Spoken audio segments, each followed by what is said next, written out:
There we go. There is still music running. 1 second. Okay, well, let's close this. Okay. Hi. All right. So today is super messy because I'm streaming from 2 computers and we have a guest also. And yeah, I'm starting my automatic 1111 here so I can render images at the same time. Can you hear me? You should be able to hear me, right? And I hope I have this set up, and I hope you can see my screen well here. Let me put this in the corner here. And then we need to push this over a little bit like that. It looks very bright though. I mean, it's not in dark mode right now, but yeah, I hope all of that works.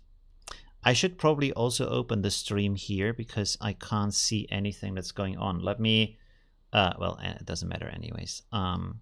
Let me go here, look quick, go live. Let's click on this so I can pop out the chat on my first computer too. 1 second. There you are. Pop this out and then I have you here. Okay. Let me know if this is too bright. I might be able to adjust it a little bit. Like, this is actually the first try to figure out how to how to get things done on 2 computers so I can render and stream at the same time. We might also open up Invoke, but for now this is good enough. What is this? This is sound settings. Okay, cool. Dark mode. Well, how do you set the dark mode? I don't even know that. I have done so many videos about automatic 1111. I have no idea. how to set the dark mode. Does it have a dark mode? Is this like an extra software or something? I don't know. Hi everybody, by the way. Hi Vicky, hi Mark, hi Lucas. Where are you from, by the way? Let me know. Timmy's also in the chat. Hi, he's also the guest today. He's a wizard for the videos. Wait a second. For the ControlNet videos. I will put him on also. There we go. Can you say something? Hello. Hey, Oh yeah, hi. Thanks for having me, Olivio. I'm excited to be here. Yeah, absolutely. Okay, cool. Oh, I should maybe open up your Twitter so people can see a little bit who you are. 1 second. Yeah, that's where a lot of my stuff is. It's on Twitter for sure. Oh, there's a Chrome extension. They can do all of that like Dream Booth LoRa stuff, and there is no dark setting inside of Automatic 1111. It's just like a color code. How is that possible? We have to make a request on the GitHub, and we'll get it. Just run it straight. Oh, so not everybody's fan of the dark mode. I don't know. Okay, anyways. There's Timmy. There we go. Okay, so this is your your Twitter account. If you want to follow him here, I will post it in the chat. There we go. Let's post this a couple of times so people can see. Thank you. Setup is working fine. Don't let it be a distraction. Okay, that's good. That's very good that this is working fine. And we can render here. And what we're going to do today is to look at the Stable Diffusion Reddit together with Timmy. And he, by the way, he was the big input. Sorry, that's the wrong one. He was the big input and inspiration for my video about how to do Stable Diffusion with with ControlNet. So he did this dancing video. And that was with the batch editing, but now the interesting thing is you can also use ControlNet in the forum. I haven't tested it yet. I will make a video about that tomorrow. And yeah, then we're gonna see. By the way, can we show some? Have you posted some new stuff that we can show? Input post animation. Oh, there we go. That's already cool. Yeah, I've got some stuff on Twitter and on Reddit. Right, I see the dancing One Piece guy. Yeah, I'm messing with some stuff. This is actually done strictly from pose information, which is really exciting because it gives you a lot more control of just the movement and the animation of your character, but gives the AI a little bit more creativity. But the issue is with cohesion. Obviously, the flickering has always been a thing when it comes to AI animation. But right. Somebody's already talking about it in the chat there. Corridor Digital released something today that was very, very exciting, and I think that in their video they touched on something that may completely just bridge the gap for cohesion in animation, and it's very, very exciting. It's called let me see, it's on the subreddit. It is called offset noise. Oh, okay. And they developed that, or they just found that on the net? They did not develop it. They found it. It was actually developed a little while ago. They says it's hard to hear. I'm very low. You're very low. Chat's having a hard time hearing me. I can lean in. Maybe that'll help. No, maybe I can set it louder here. 1 second. Let me go here. Do we have some settings? Oh, I have filters, and there I should be able to have like a limiter. There we go. Okay. Hello. 1 second. I will push you up. Say something again. Hello. Chat, can you hear me? No, that didn't work. Oh, a limiter is just like this doesn't do the thing. 1 second. Yeah. Remove that. Is there like a? You might be able to boost me in OBS. Just the audio source, turn it up, maybe. Pressor expander. Gain sounds good. Yeah, gain will. Let's give you some more gain. Say something again. Hello. 1 second. Hello? Okay. Now we should be the same. Oh, I put you a little bit more. Say something again. Okay. Hello, guys. Hello. A little bit more. 1 second. Oh. Okay. Again. Artificial intelligence, machine learning, stable diffusion. Still low. Okay. Hello. Let's go to 10. Richard says, I hear him fine. Thank Now you, it should Richard. be. Now we are at the same loudness, I think, right? Okay. I'm also going to try to speak very into my microphone. Much better. Much better? Okay, that's good. Okay.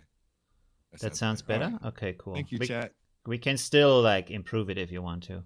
Just let me know. All right. Good. Yeah, this I am very, very, very excited as someone that works AI animation a lot to learn more about offset noise. From my understanding, I only got to watch about half of Quarter Digital's video before we started working with the stream. But what it does is it basically it's like Deforum, I guess, where it looks at the frame when it processes each frame, it looks at the frame in front of it and the frame behind it, and offsets the noise that it starts with from that noise. So it makes each image way, way, way more consistent.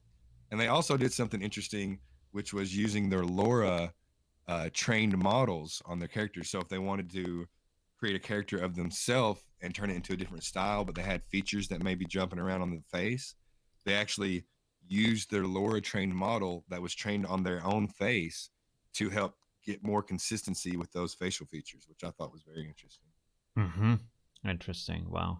I found a link here to a YouTube video, but I didn't like. Maybe this is the end. Let's turn the sound off here. Yeah, I'm gonna watch this when we're finished streaming. I can't wait. Wow. Huh? Sorry.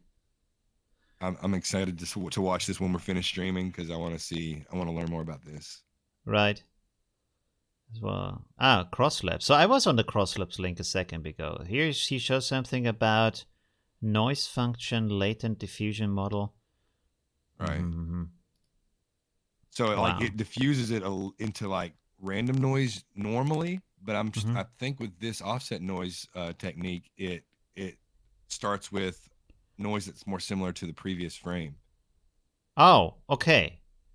So it's like checking the frame and then selecting a noise that is like fitting to that.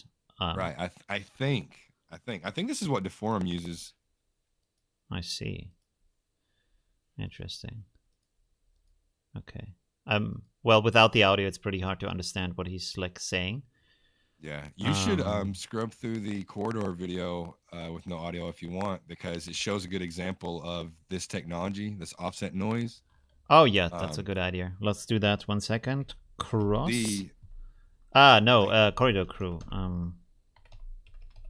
Yeah. Corridor crew, and then I will look at the chat real quick. That's a very interesting video. Okay, I will check that out later.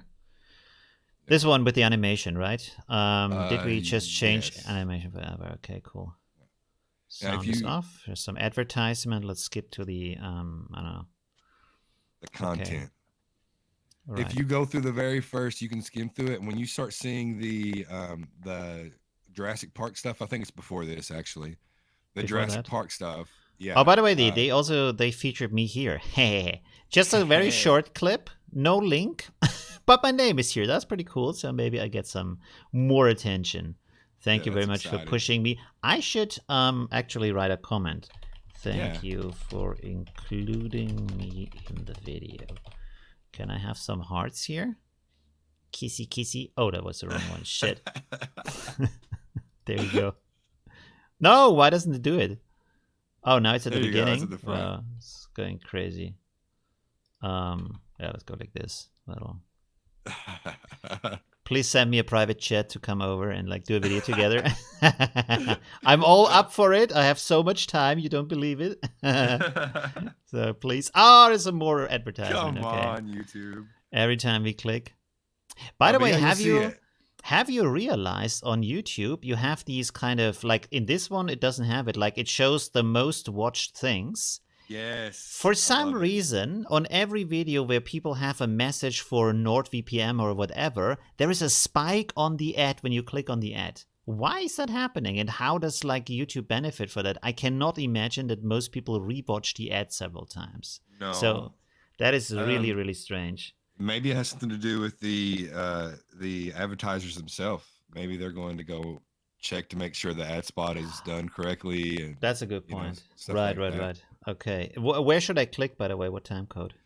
Let me find the time code. You're right around it. You can skim while I'm looking if you want. But what I'm looking, I don't know what I'm looking for. Okay, let me see if I can find it Before I get banned for showing their video. for you. You corridor crew uh, video got me banned, huh? Can have this guy dance a little bit here. There we go.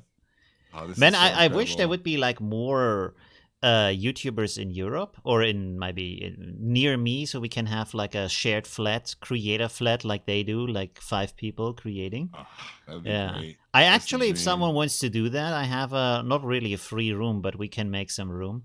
I have a sofa we can sleep next to my cat. No, but that would be great. Like, if someone would invite me, like I would sleep on the floor under the desk if I get a chance like that. Like, I'm not talking about my channel, I'm talking about their channel. Like, if Okay. they would say, hey, come over for a week, it would be okay.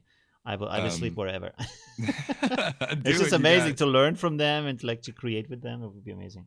That reminds me of my college days. I was on the couch a lot. Right? Yeah. Stay But hungry. if you want, if you want to skip to around 3 minutes, they start talking about it. But if you want to see Yes. the final thing, it's 3 minutes and 30 seconds. They Okay. were basically able to really improve their cohesion with this Jurassic Park thing they Oh, were there we go. doing. We have Link. Is it? Yes, Link. All right. Yeah, yeah. It's Pixar style, right?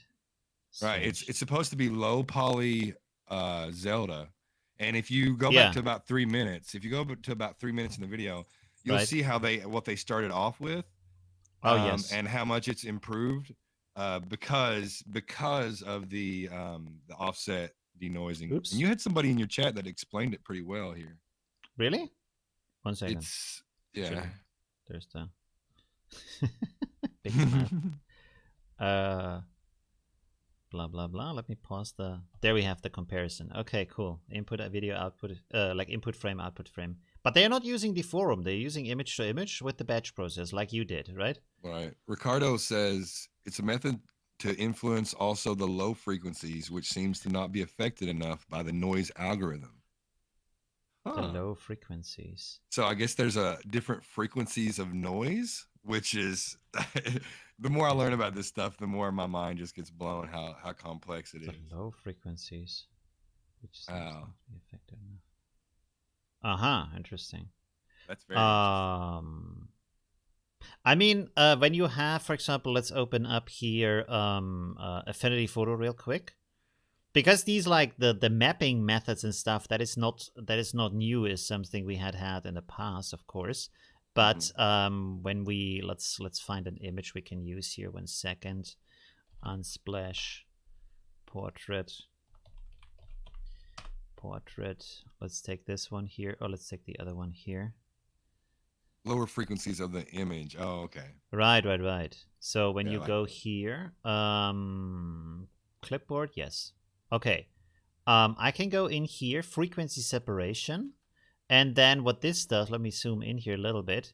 You can see that this is splitting up the image into the low frequencies, which is the finer details, and then the louder frequencies, basically, or is it the other way around? High frequency. okay. Anyways, but one of the part is like only the fine details, and the other one is only the bigger patches, right? Oh. And so by that, if I reduce that, you see I only have here the details, and here everything is blurred. So when I apply that, now I have 2 different layers, and one is just this, and the other one is just this. Oh wait, I can't see what you're doing. You can't see what I'm doing? It just shows me the picture of Albert Dara. It shows me on Unsplash, but it doesn't show me what you're doing. Oh, wait. I have to move this in a little bit. Can you not see here on the right side my screen? No. The layers, the layer tab here on the right side? No, I can't. Maybe if I look through your YouTube stream. Yes. Okay. Oh, because I'm sharing. Oh, okay. I see. Yeah, you probably have to like. Maybe I can. Wait. Let me unhook this. There we go. So now I have 2 layers. Can you see it now?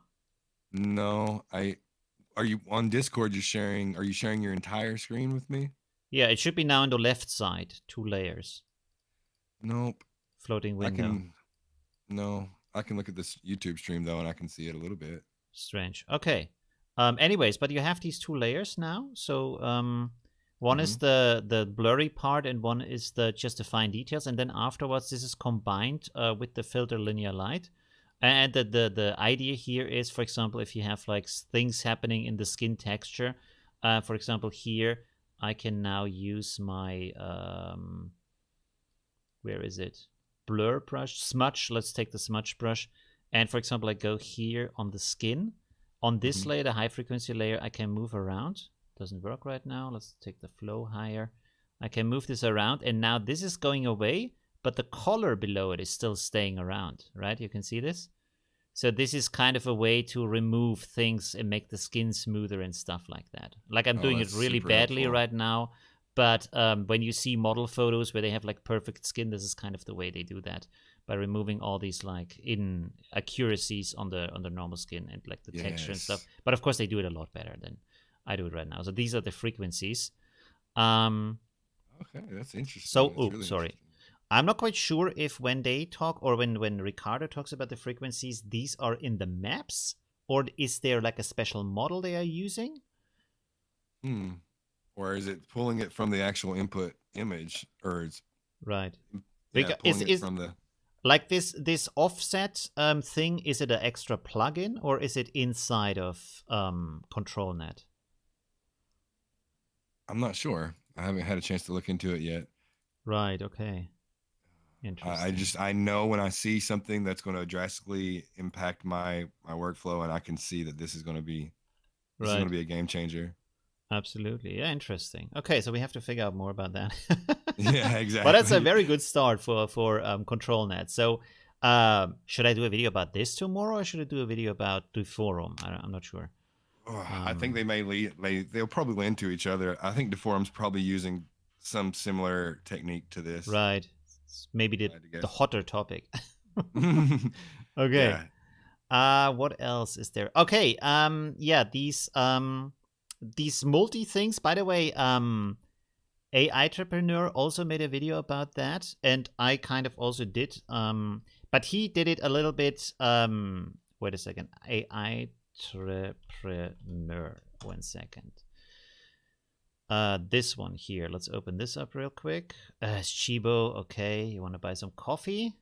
You do that right now. So I did a video like a day or two before that, but I talked about the multi mode. And what I did is I inputted 2 different images for that. Can we skip? We cannot skip that. Okay. And one of my users, actually, let's go to Instagram here. One of my users has done some really cool stuff with that, like this one here.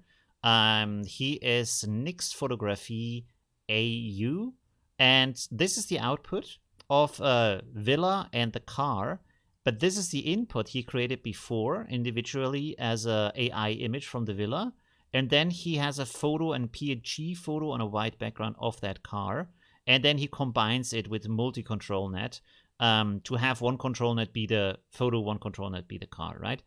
Nice. And that turns out really well. And of course, because ControlNet, this also picks up all of the details. So this is really an accurate representation of the car, which is great because you don't even need to train it in LoRa or Dreambooth anymore. If you want to do advertisement and you just want to do it for different countries, Japan, America, whatever, you have different backgrounds and different colors of the car and stuff like that, just like that.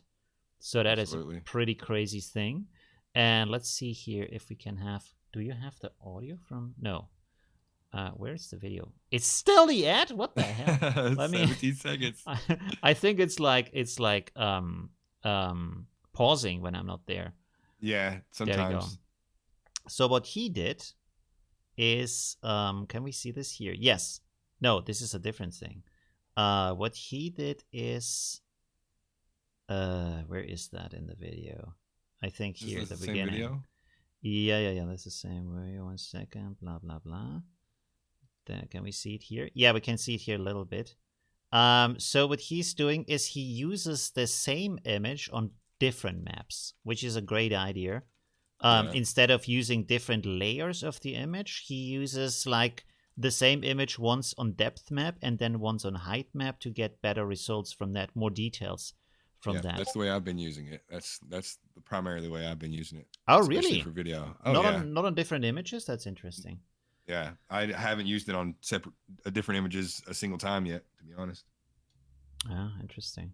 By the way, I'm Ricardo says the high frequency details get wiped out, but is that the same from before? No, that's a different one.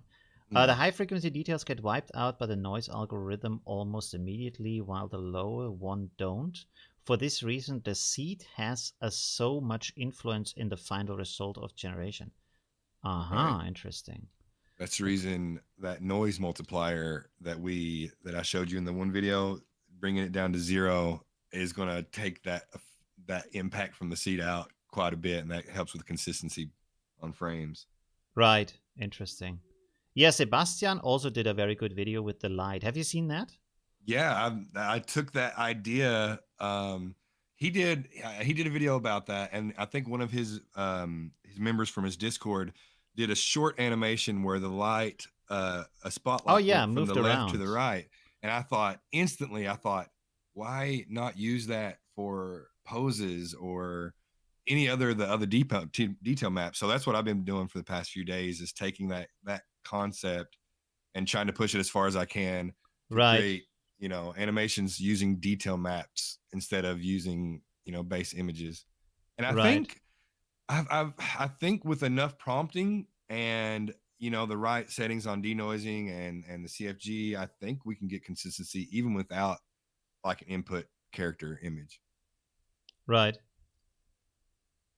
And I Interesting. think that's exciting. I mean, it's one thing to be able to like do what Quarter Digital did, and they trained their actors' faces so they can get their faces correct with their own trained Laura. They also, um, darn, I lost my train of thought. Anyways, we'll come back to it. What are you doing now? I'm trying to do the depth thing. Oh, we need to remove the background, right? We need to go to the lures. And then Mm-hmm. let's set this to 1 step so I can just see how good the background removal works. Oh, now I Um, remember what I was saying. Um, uh-huh, go on. Sorry.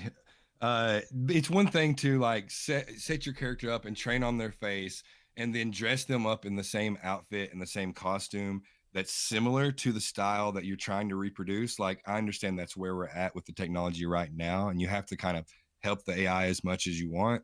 But in the future, it would be incredible to be able to just input the pose animation and just generate a consistent character just from the animation data. You know what I mean?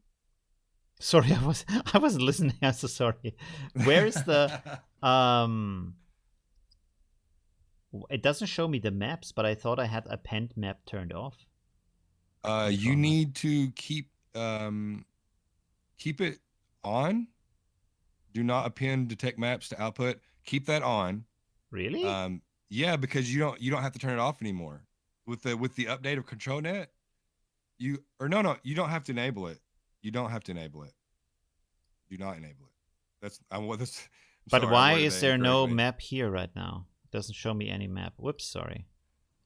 Let's try it Sometimes again. when that happens, my annotator resolution is too high or something like that for me. Did you change any of those settings?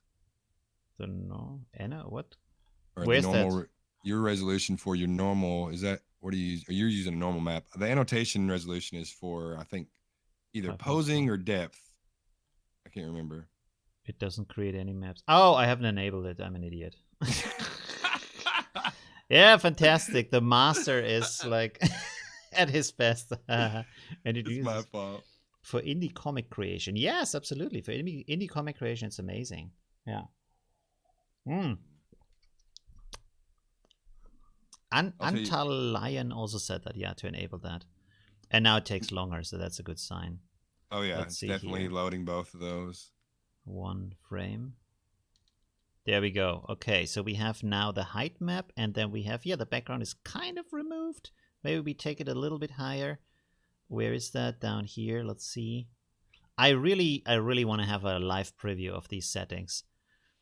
Not this kind of clicky and then see if did it work, did it not work. Right. To Yeah. see that.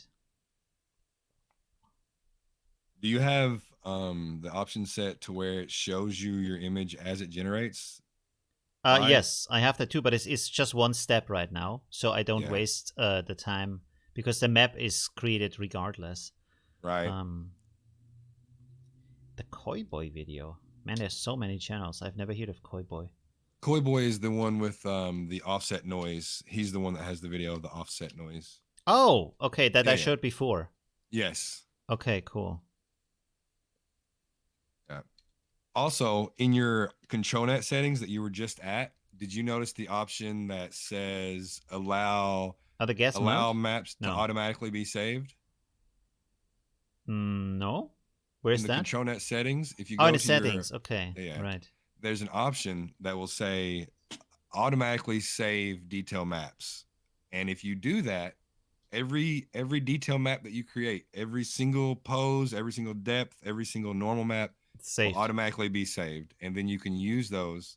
But Like if you saved where? In the same folder as the image or some other it's folder?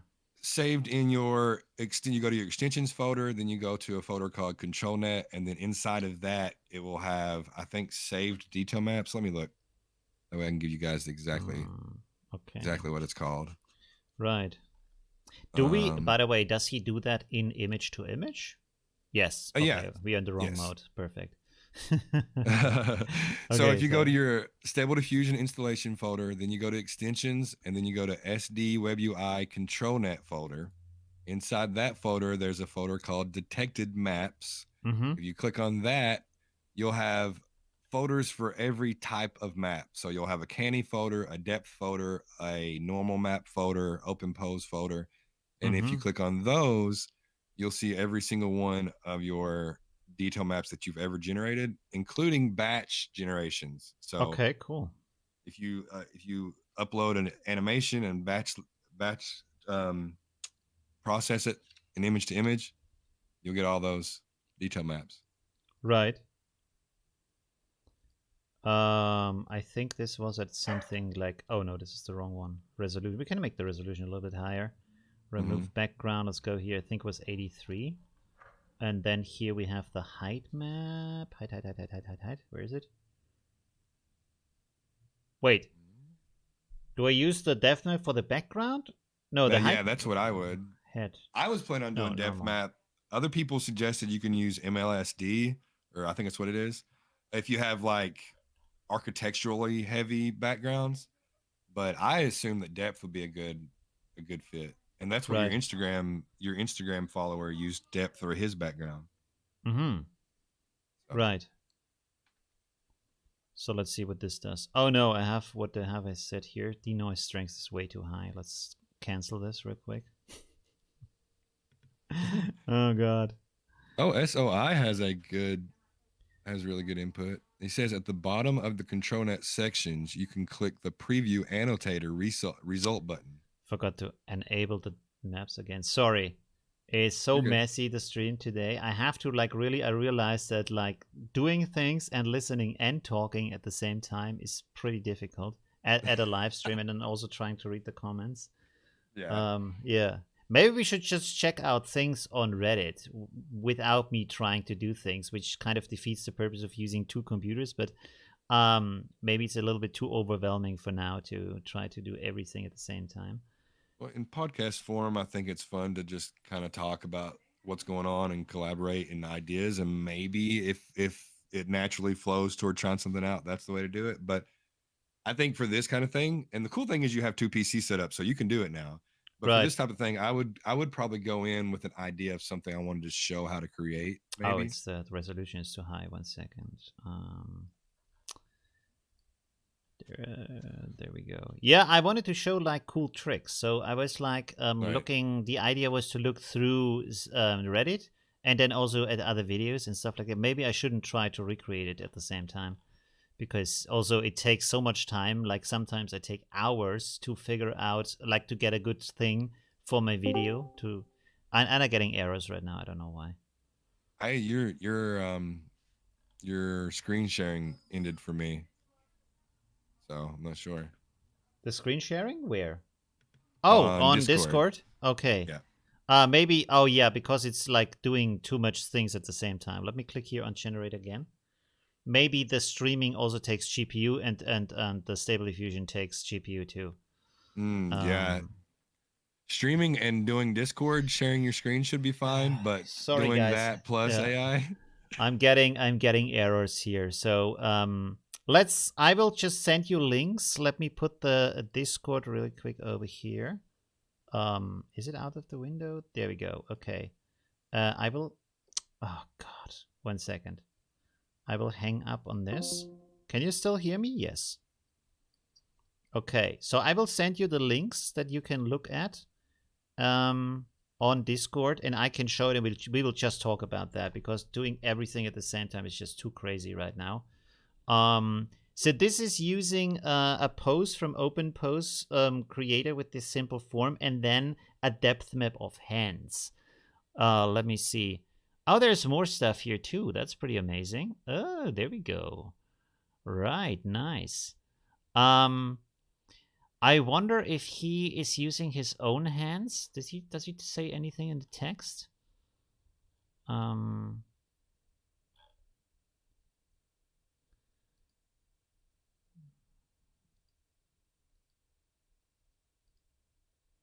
mean, these, maybe it's a, yeah, or it's a webcam, but this hand here specifically, that looks very strange. That doesn't look very natural. Or does it? Oh, the third image, I think. Well, 1 second. No. 1, 2, 3, 4. The fourth image, or the fifth image. Sorry, the fifth image. That, yeah, it looks like not very natural, but and maybe it could be like webcam or something, and then removed it. I'm not quite sure. What does the chat say? Maybe someone knows in the chat, or maybe he does it with like 3D software or something. Option to save settings, preset in SD. That, by the way, like Will is saying, will there be an option to save setting presets for Stable Diffusion? Probably in Automatic 11.11. That would be good. Another thing I want to see, actually, maybe there's an extension for that, let me know if you know, is to save negative prompts. Because like writing out these like huge books of don't do this, don't do that, I want to save that. If I want to change like between a character and an object and the landscape and architecture, you always have to write it again, or you have to have like a list somewhere. It would be good to like just choose it from somewhere.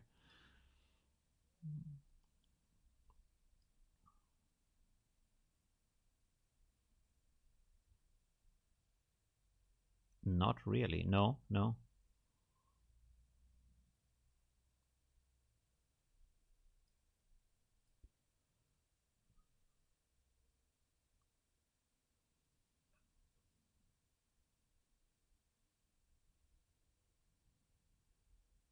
Mm-hmm.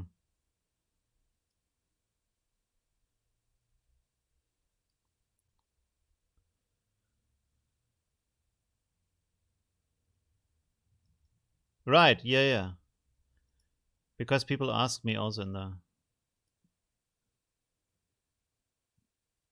Oh, okay, cool.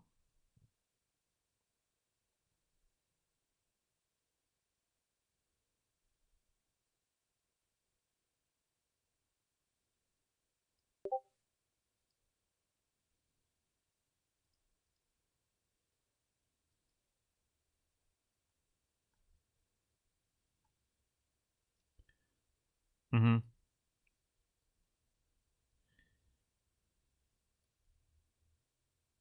Right.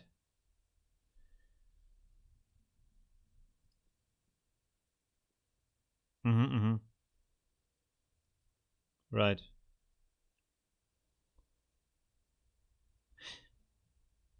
I don't understand the like why some people want that either, because the 2.0 2.1 model are not that good, and all the community models are, as far as I know, most of them are trained on 1.5 and really really good. Like, why would you actually want to have two if it doesn't improve anything? And you can have higher resolutions with 1.5 anyways. You just set the settings to 768 or whatever you want, and you get the higher resolution. um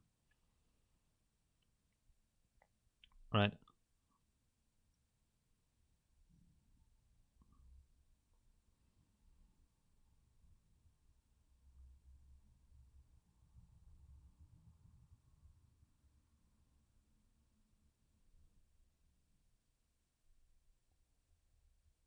Mm. Right, right, right. Yeah.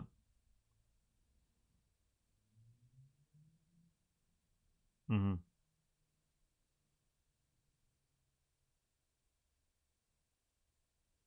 Mm-hmm. Right.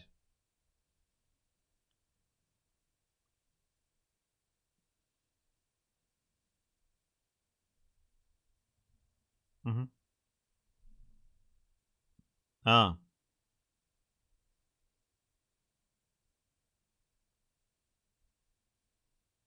right. Well, I mean, the question for that is, of course, also when you have all these. Can I show that right now, or does it pop up with some crazy adult stuff here? No, it's actually blurred out. Okay, I put that setting on. That's good. Oh, by the way, I want to make a video about this. There's so much stuff I have to cover. I should like you can do 2 or 3 videos a day and don't cover everything. Like this is another thing for poses here, so I want to do a video about that too. With the community models, of course, the question is like, what kind of images are they trained on? With if we speak about legality, right? It's not like it doesn't even matter if it's 1.5 or 1.2. What is the input there? And maybe like sometimes you have stars or something that are recognizable in the images, stuff like that, which also is probably not legal. To wow, there's some okay to like revealing stuff here. But by the way, one thing I don't understand: why is AI suddenly? It seems to be completely okay to put out the creepy stuff and like just pin up stuff and whatever. Like, how is that? Where's that coming from? We can do everything, and then you have so many models that are just about like big breasts and big butts and whatever, and anime and like adult images and like, is that really the most important thing we have to do in life right now? We can't like train it on other cool things that like where is the maybe is there a model for like for example Stanley Kubrick style movies or other things that I want to see, or like alien style, like train the alien monster so I can see that, or other kind of cool things, right? Video game styles. Yeah, maybe we should do that, right? And then go to jail for stealing from Stanley Kubrick. Disney is gonna be knocking down my door. Gonna be crazy.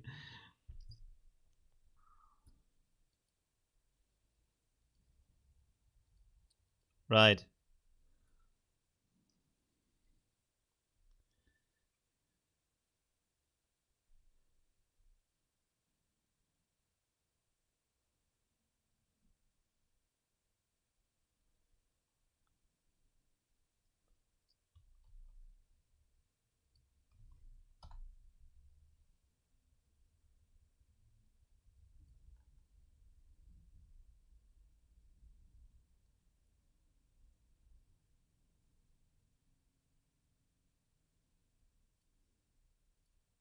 right.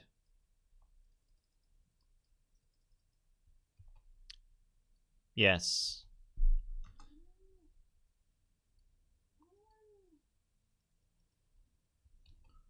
Right, right,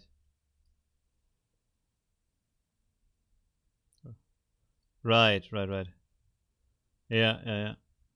Yeah, that's true. And if I talk to people from the industry and how they use it, of course they use it for other stuff, and they also the requirements are different if you want to make a movie, a video game, stuff like that, because the it has to be more coherent. They have to have their own how do you say the IP? What is it? Like from their characters and stuff. The design has to be very specific. The setting, the colors, everything, so it fits.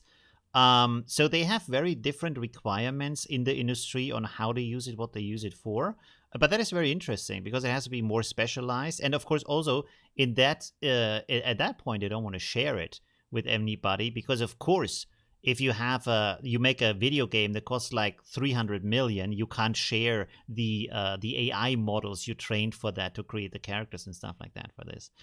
So that makes sense, right? By the way, I sent you another link real quick.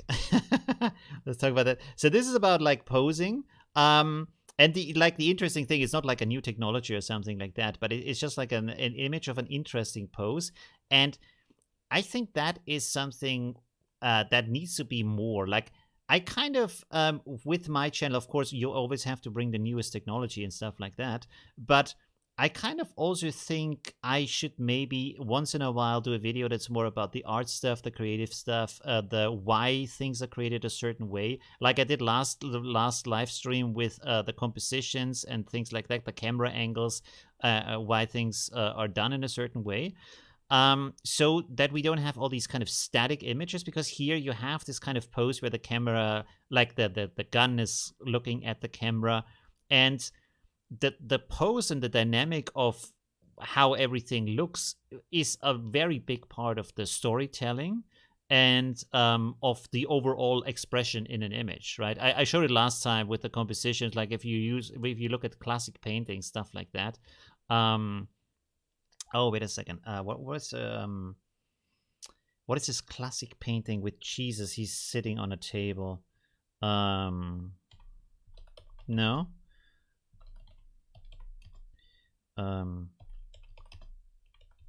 Jesus table.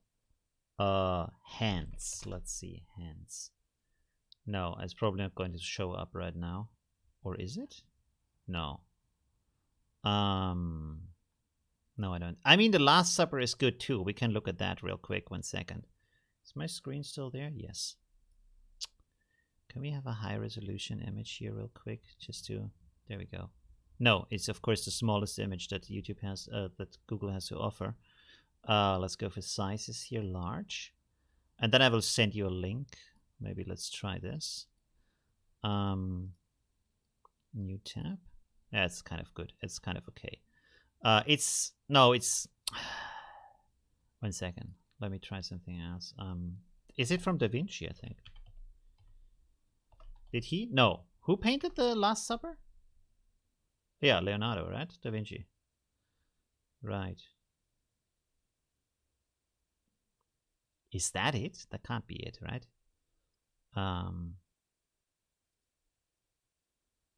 1 second. I will send you the link in a moment. These cookie things. No, that's not it either.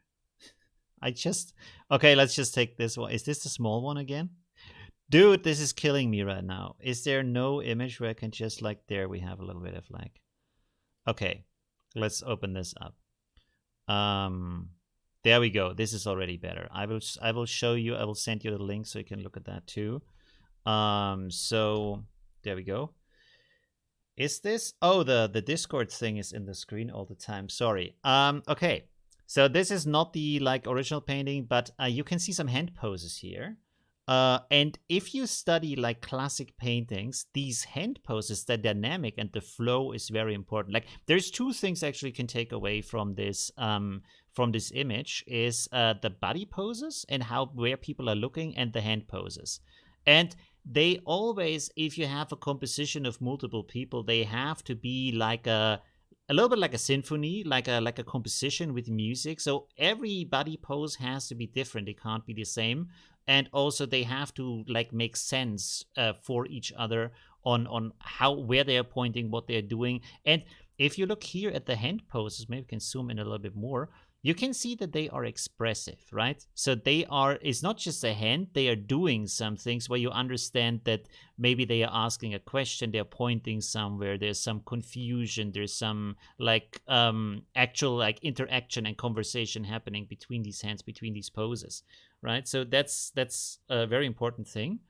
And to figure that kind of stuff out, I think it's also very important with AI, not just to use it, because AI, you can input all kinds of amazing prompts and cool pictures pop out, but as long as you don't have a story and a meaning and a purpose behind the image, it's just kind of an empty image at that point, right?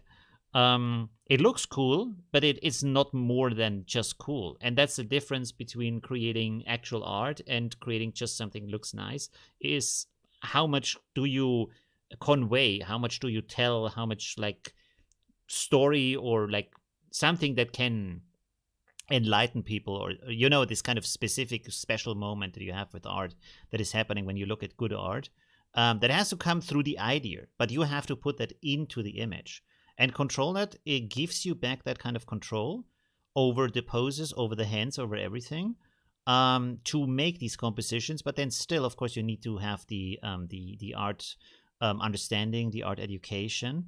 And sorry, I'm having a long monologue. I want to finish this with just last sentence is, this is, by the way, one thing where I think, like, for example, art universities and art schools are good is because they teach you the critical thinking about art, how to understand it, how to deconstruct it, the philosophies, the history, stuff like that. Because in the general public, most people think, well, art is about entertainment, it's about beauty, which absolutely is not the point of art. Art is a conversation between the different artists worldwide in what they create artistically as an expression. And often you have to really have a good understanding of art to understand what is actually going on, and how is this work reacting to another work that existed before, and how is it responding to it, and what is it changing, and why is this improved, stuff like that. And then it becomes really, really interesting at that point. And if you watch movies, like, it's kind of trickling down from that high level of, for example, fine art, which is very close to philosophy, very complex, to the general public media, like you have movies with Disney or whatever. They have this understanding and they use it to express things to make it for you very easy to understand. Maybe we can have here, one second, a Pixar scene. So you can do this if you go on Disney Plus or whatever. You open up a movie and you stop it at any moment in the movie, doesn't matter where. The composition is always perfect. The interaction, the hands, how the people look, the color designs, also all these kind of things. Oh, there's a classic example. One second. Movie up scene wife. Let's see. Yeah, is there? Oh yeah, there it is. I want to send you that image. Like, this is a super example of that. One second. Oh fuck, advertisement. I make money with ads, but I also hate them. There we go. Let me send you that image here next. So look at that image, and you will realize, and like, maybe subconsciously, but once someone tells you, it's like, holy shit, yes, this is happening. You have here the couple. So you have the guy, you have the wife. Now look at all the shapes. All the shapes on his side and his head and everything, even his trousers, is block shaped. It's all rectangular. The chair, even the light in the background, everything. And look at her, everything is round, right? The chair is round, her legs are round, the light is round in the background, stuff like that. Everything is round.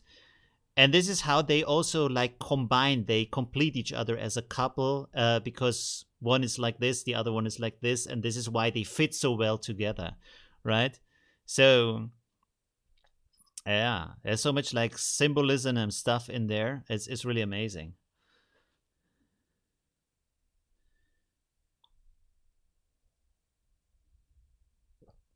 Oh no, they can't hear you anymore. Oh god. 1 second. I think maybe I closed Facebook or something.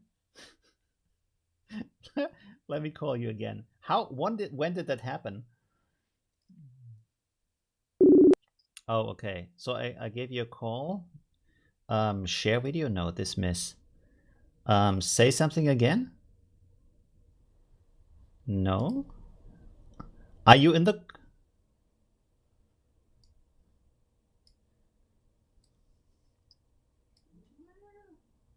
Wait, how? I don't understand how this happened, but I called you on Facebook. Who is he talking to? Yeah, 1 second, I have a guest in my stream, but couldn't you hear him anyways all the time? No, they could hear him, right? Right, because we were talking about this is the gain setting here. How can I hear you? But I could hear you all the time right now. Wait. Oh no, the other call window is also open. Oh, this is closed. 1 second, let me close this. And then I redial you. Wait, is your audio coming from the Discord? Allow your camera. Now it's not working anymore anyways. 1 second, I have to call you again.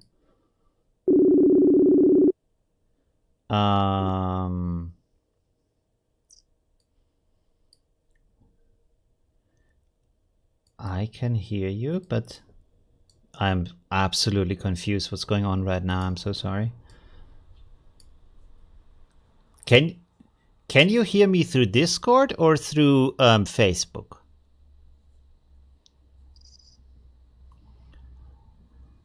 So when I mute my microphone, what I will count to 10. 1, 2, 3, 4, 5, 6, 7, 8, 9, 10. What, like some numbers missing or? Oh, okay. So how come you're not in the audio on the live stream anymore? Let's go to properties here. Virtual camera, capture audio only. Audio device, microphone, capture audio only, direct sound. Let's try this again. Now the video is gone. Oh no, there's again.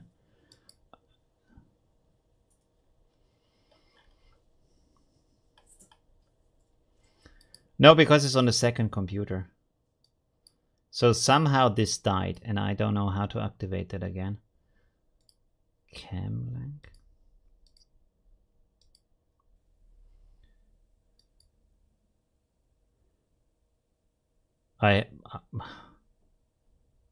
Why is this not?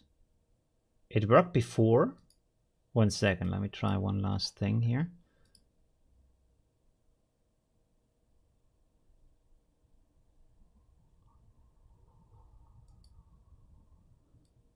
But the Discord is still here. It's still open. Oh, it's you. But, oh, wait. Let me call you there again. Start a voice call.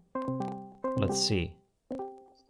Hello, hello, hello. Oh, now you're back. What? Why is this now working? So now I close Facebook. What? I end the call here. The Discord works the way that we wanted to initially. Hello? Say something? No, now I can't hear you anymore. So I have to call you both on Facebook and on Discord. 1 second. This is so crazy. Okay. Hello? Pick up on Facebook. All right. There we go. Hello? There we go. Hey. Okay, so now I can hear you. So this is the craziest thing I've ever seen. But now they can hear you again, so that's good. Okay, right. Good. Okay. Yeah. You are what you're talking about with like intention in terms of the shapes here, right? And this is something like it's not like a new technology for ControlNet, but it's something you can use in ControlNet to prepare the scenes like that, and also the hand, like the postures and the hand and the shapes and stuff like that. Which to some degree basically brings back where you have to know a little bit on maybe 3D software or like basic sketching skills and also understanding colors, stuff like that, to bring these things together and then create an interesting image with an interesting composition, where things are like happening and make sense with each other, right?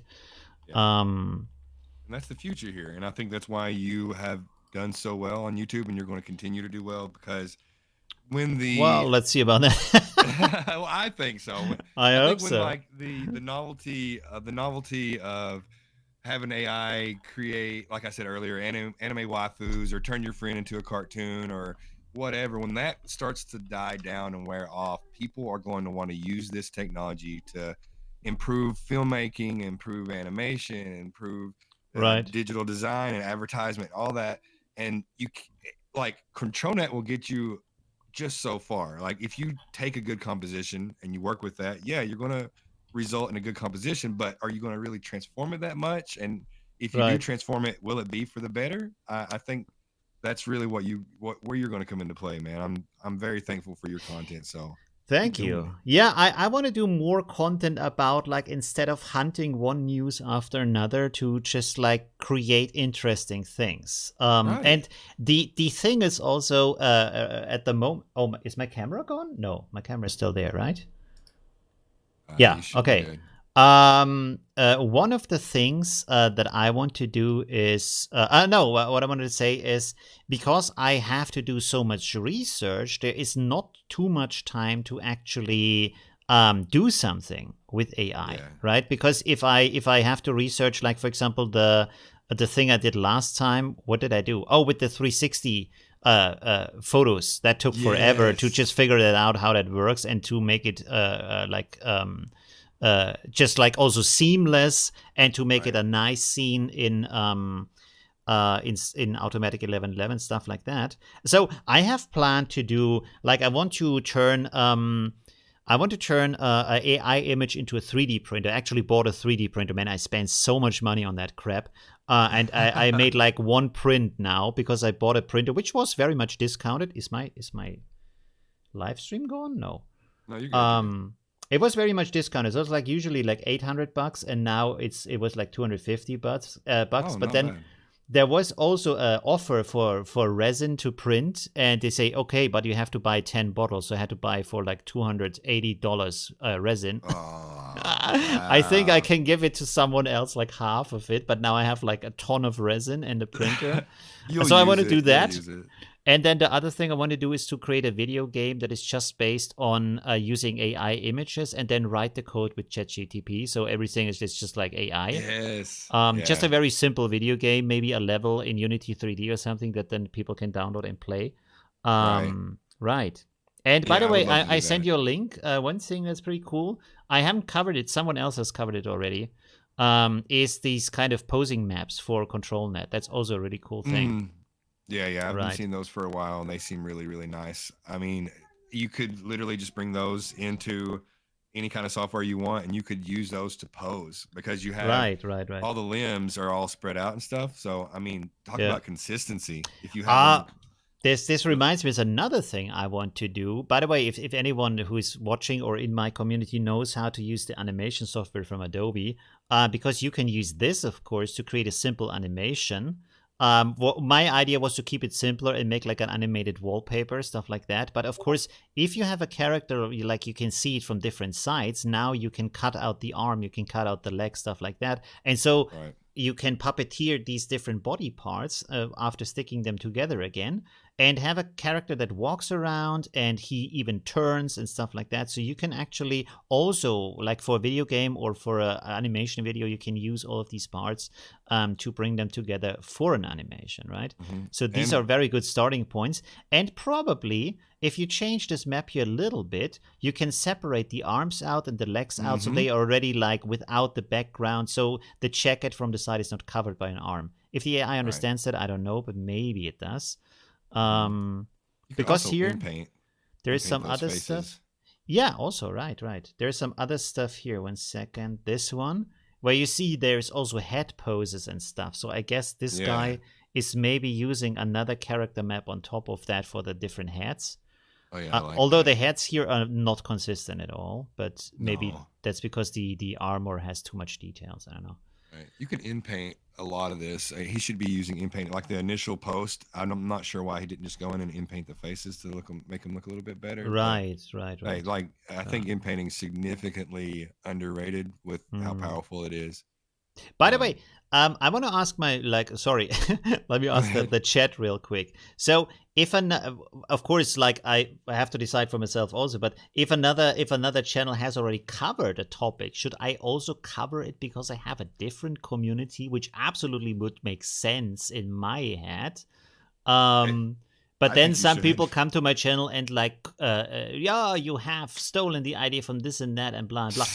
And like, this guy didn't invent how to do or how to install or how to use a model, right? So what exactly did I steal at that moment? Because another guy covered like multi-layer in ControlNet, and I covered multi-layer in ControlNet. It's I don't know, right? No. But it also Hey, it that's makes just me the a little bit internet. more reluctant if I see a topic already covered that I don't cover it.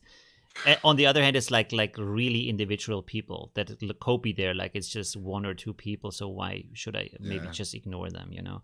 And As a also, when I cover it, I always do it my way. I bring some new stuff exactly. it or different stuff to it. So Yeah, that's yeah, as a fan of yours, I watch. You're not the only AI YouTuber I watch. I watch a lot, and I right, cannot tell you how often I will watch a video that you've made on a very similar topic to a video that I just watched, just because I want to see what kind of insights you bring. Like you have right, a different understanding, you come from a different perspective, right, and right, right. it's I strongly, as a fan of yours, would say make Thanks. the videos you want to make, man. Just make the videos you want to Right. make By the for way, sure. funny thing here, like I invested like a full day to figure out 360 for Stable Diffusion. And then, Yes. of course, always when I create a video, I search if I'm in the top results for the search. And after I've spent all the day, I entered 360 Stable Diffusion. And what did I see? There's like a million videos about that. They have been posted What? like 3 months ago. Look at that. Like, oh, you can't see it right now. So this is like 3 months ago. This is 4 months ago. I thought like, hey, I came up with a really cool idea because someone showed me this blockhead page, and then I Yeah. figured out how to do it in Stable Diffusion, and then I figured out how to do it in Midjourney. This is why it took so long. And there's Right. like videos half a year ago. They already figured it out, and I didn't even Doing it in know. Stable Diffusion? Yes, yes. What? I've Well, never seen dude, that before anywhere. me either. I Yeah. think that you made I think it's still a good choice. I don't know how that video is doing for you right now, but I think you put it out at a good time, and people were in the subreddit creating panoramic images through Stable Diffusion, and people were excited about that. I asked the poster, the person who posted that, I was like, "Can this make 360 video? I mean, 360 images?" And literally the next day, after I asked for that on the Reddit, the next day your video came out. So Right, right, whether or not it was made 3 months ago or anybody else has made it, I think that you had really good timing, for me at least. right, right, right. Yeah, yeah, yeah. Hopefully. That's true. But I sent you something in the Discord. I don't know if you follow this guy or know of this guy, but I think that he is really, really pushing AI in the right direction. I think he's evolving what you can do with AI, and I think that he's starting to like show us what filmmaking looks like when you utilize AI in all aspects. Right. I sent it to you in Discord. His name is Hmm. McMumpits. In Discord, McMumpits. I don't see anything in Discord. The It was last right thing I before have is the your. image. Oh Yeah. yeah. There's a video here. Right, right, right. By the way, I wanted to say something now. I'm forgetting it. Oh yes, sorry. Another thing. Let me speak to my community again for a second. Last year I announced I do an art grant for AI, and I will pick someone every month and then just send them $100 to support their project. And I think I'm gonna cancel that because it's just first of all, I thought it's gonna be super awesome, but it doesn't really make sense the way I do it. And then also it makes a lot it's a lot better if I just like pick cool stuff and feature that, for example, on my Instagram, or put it at the end of my video or make a video about that. Without having people apply and then have a look through all the applications. And then there was the best project that I found from all of the application was a filmmaker. I still have to make a video about him, from Russia. And I was like, shit, I can't send him money because of the war and the like regulations. And I don't know if it's illegal to send money to Russia right now. And he said, yeah, but Bitcoin. I said, no, no, no, I'm not going to touch that and have then the police showing up at my house or something, you know? So that it's like just super complicated, and I don't know if that actually helps people. Like it's also like a low amount, like in the West. Maybe in the other countries it's a high amount, of course, but it makes things super complicated. And I have such an awesome community in Facebook. If you didn't know that, you have to join my AI Revolution group here, which the titty posts are banned. No titty posts here. So it's all like friendly and positive. Also, no politics, no hating, no stuff. Just like posing cool stuff. I have a daily challenge every day. Today, the challenge is a deer in New York. So we have these amazing images here. Yeah, and just like pick people from there and say, hey, look, they created some cool stuff. They created some cool ideas. I also have a Discord, and that's just like makes these kind of things much easier. All right, sorry. Let's go back to the video you showed, which looks really amazing to see the face here. I think I've already Yeah. watched it, a part of it, because it's like half played. Oh, I might Unless have. I actually sent you. I sent you a halfway watch. That was my bad. You oh, can that was rewind it to the the front. time scale. That's okay because it's like going to the um. The intro at the very beginning is Oh, pretty the intro nice. is good. Yeah.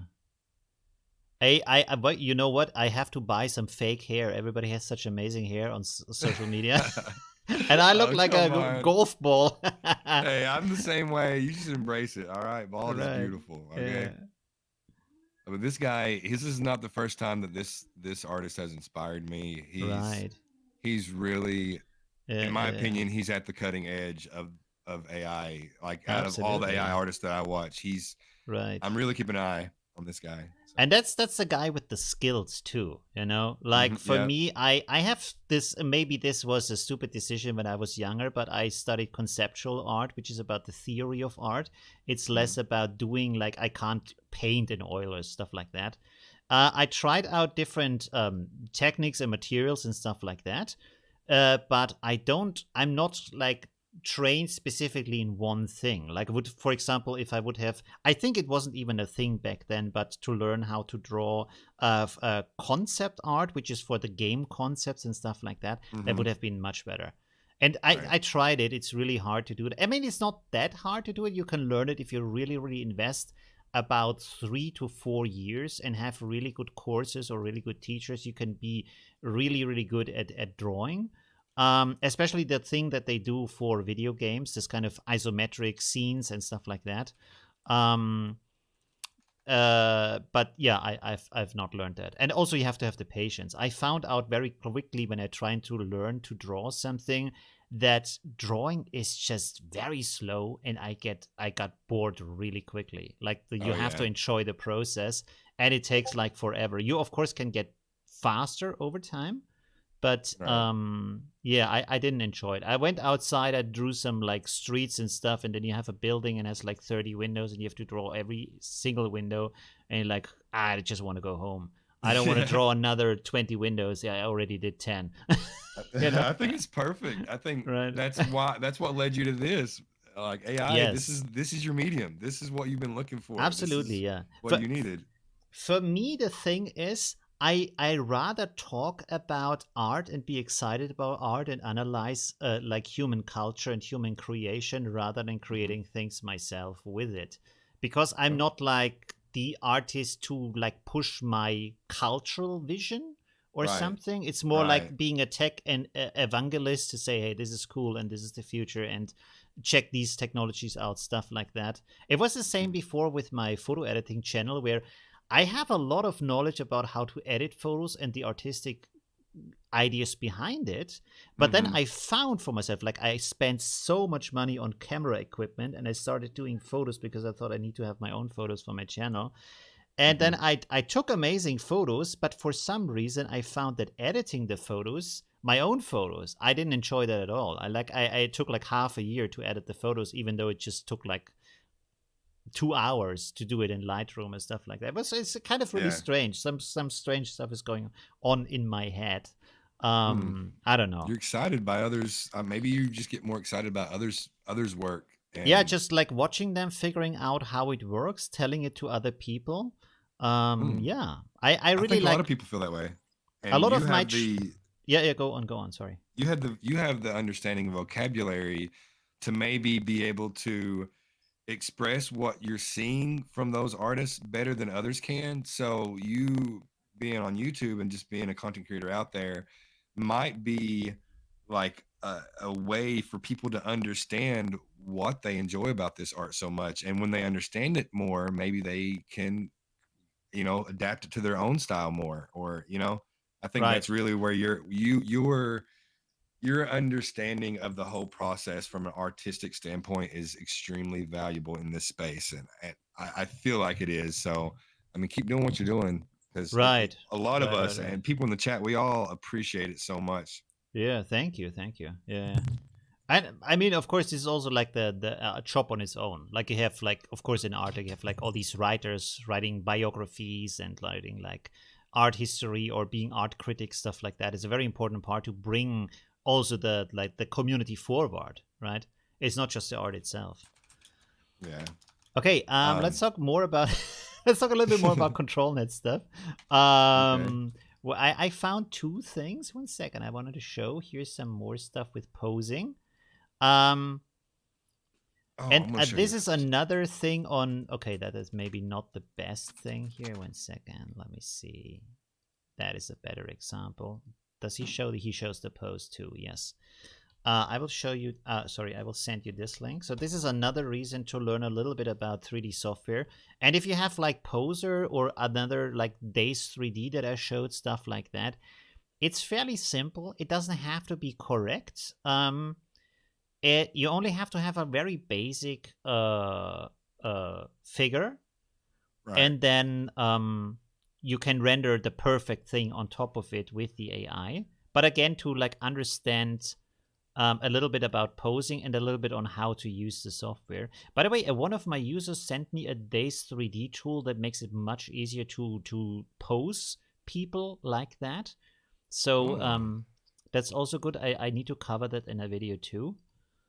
I feel like I should do videos where I just cover 5 or 6 topics in one video because sometimes they are not, you don't need to have, or maybe I do shorts about that.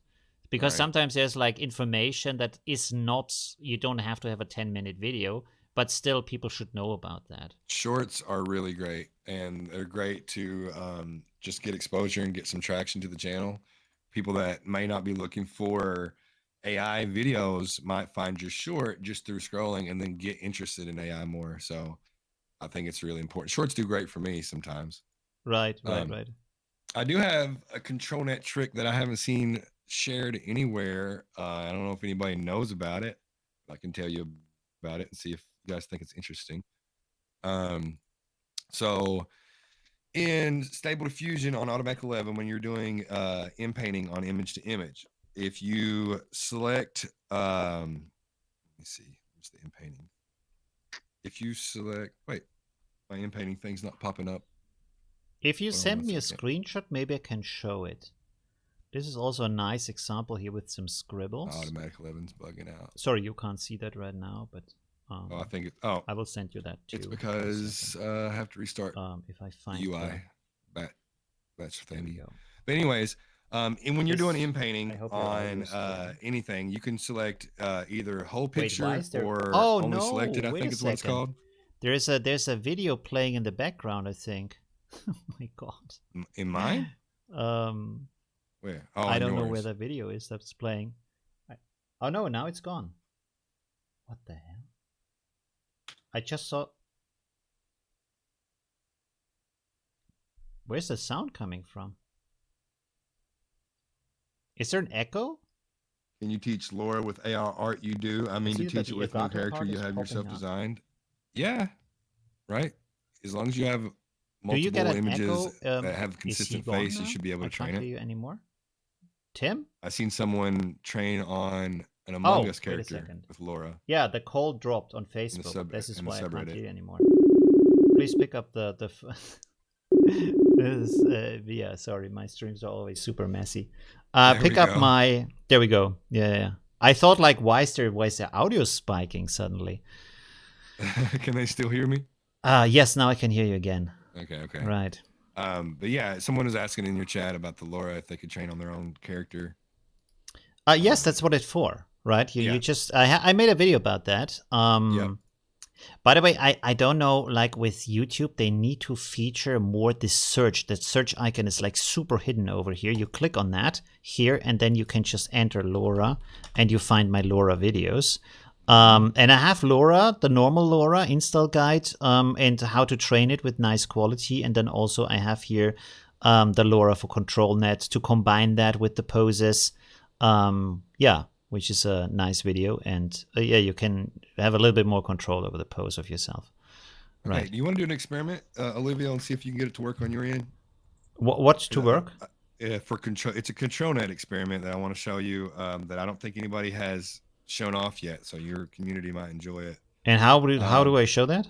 Okay, so if you have Stable Diffusion, if you have Automatic 11 already up to work with, what you want to do is go. Well, I'll explain what's going to happen, then you can decide if you want to do something with it.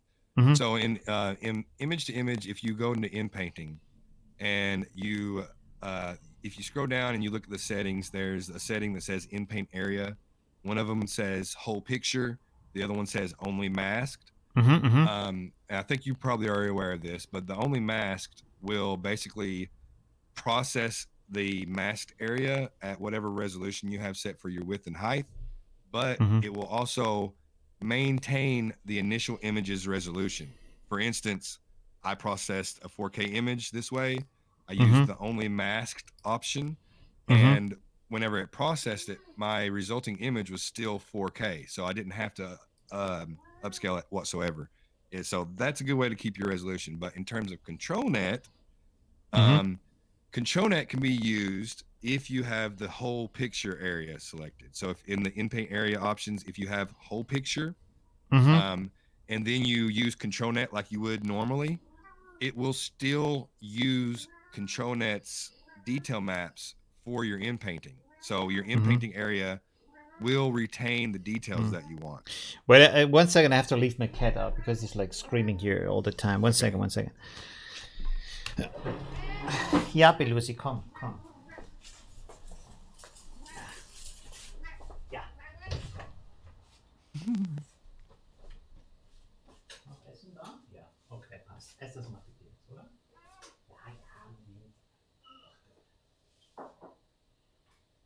I train LoRa models with less than with 8 gigabytes of RAM. So.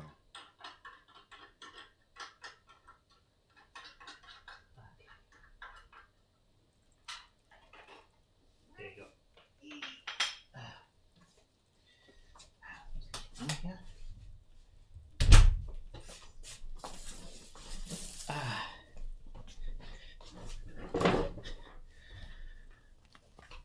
Okay, I'm back. So let's try this, if this works now. Let's see. Okay. There we have it. So we have here image to image, and then we go to inpaint. Okay, and then I load an image in there, right? Like a high res, like a what kind of image? Like a photo or a AI image? It could be an AI image. It can be a photo. Whatever you want. So you can test two different things. You can test using ControlNet, and then you can also test not using ControlNet, but getting a high resolution image. Yes. So whichever one you want to test first. Okay, let me find an image real quick here. Do I have an upscaled image maybe? Something that doesn't look too good? Or we can use this guy here. That's 760 something. Wait, I will put this real quick into extras to upscale that a little bit. Okay. Where do we have this method here? There we go. Generate. So now I guess there should be, is it higher resolution now? I guess. Okay, send to inpaint. Which, oh, there it is. Okay, cool. And now like, I know the upscaling thing for like if you select the face as like you mask the face and then you can like make it a higher resolution. So that's normally the issue is by default when you inpaint, the inpaint area is selected to whole picture, right? So when you inpaint with the whole picture selected for your inpaint area, it will scale the entire image to the width and the height that you have selected. So if your width and height is selected to 512, the entire image will be rescaled to that. If you select only masked, it will retain its original resolution. So if it's 5,000 by 5,000, it will stay 5,000 by 5,000, but the masked area will be processed at whatever resolution you have chosen. Right. That makes sense? Right. Yeah, it's like it's a full resolution inpainting. Right. Full resolution inpainting. That's the great way to say it. Right. And then in the whole picture, if you switch back to whole picture, it won't retain the resolution, but you can enable ControlNet, which is really, really nice because you're going to reprocess certain areas, but your ControlNet is still going to influence the depth or the pose or whatever you want to do. Sorry, again? So Sorry. you'll retain your resolution if you have the only masked selected. But if you switch back to whole picture, then you will switch back to the resolution. It'll downscale your image to whatever resolution you have selected, but you can use ControlNet. So you can use ControlNet to like paint a face, and the ControlNet will still retain the depth information or the canning information or whatever you want, but you can reprocess that part of the image for higher quality, but you will retain the depth information and the ControlNet information. So in the ControlNet, I use the same image as an input with the depth map. Is that what you mean? No, you can use if you don't upload a ControlNet image, it'll just pull it from the image to image, so you don't have to. I see. And then I enable this. I set this to depth map. Yes, so you can enable more than one if you want. You can use multi-ControlNet. And I set it to like full image, whole picture. Sorry, yes. Whole picture. Whole picture, yes. But I still mask it or not? Yes, mask what you want, and that's what's cool about this is it will mask. Like if you mask just the face, it will take the ControlNet information just for the painted area. So it'll look at the whole image and it'll get all the depth information for the whole image, but it'll only apply the depth information for the painted area. Okay. And I'm like, I haven't tested it out yet, but I'm like 99.9% sure that there is a huge breakthrough waiting to be made to the only masked inpainting with using ControlNet. And I think that it's so whenever you inpaint and you're using only masked, it will basically create a box around the area that you want to inpaint with the resolution that you've decided. And the whole 1 second, the whole image, I do that because the mask of ControlNet wouldn't work with the mask only option, right? Yeah. If you do only masked, it tries to apply the entire image's depth map to just the masked area. So you'd get like a whole, like if you're trying to mask out a face, but your image is of an entire body, then it will try to put the depth of the body on the face.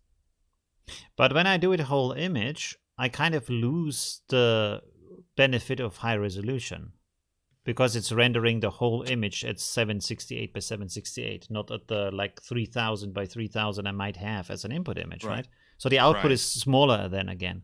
Right. So if the whole, if you want to use the ControlNet, you will lose the resolution. So there's two different things. So, but I think there's a method, and I'm going to work on it maybe tonight and see if I can figure it out.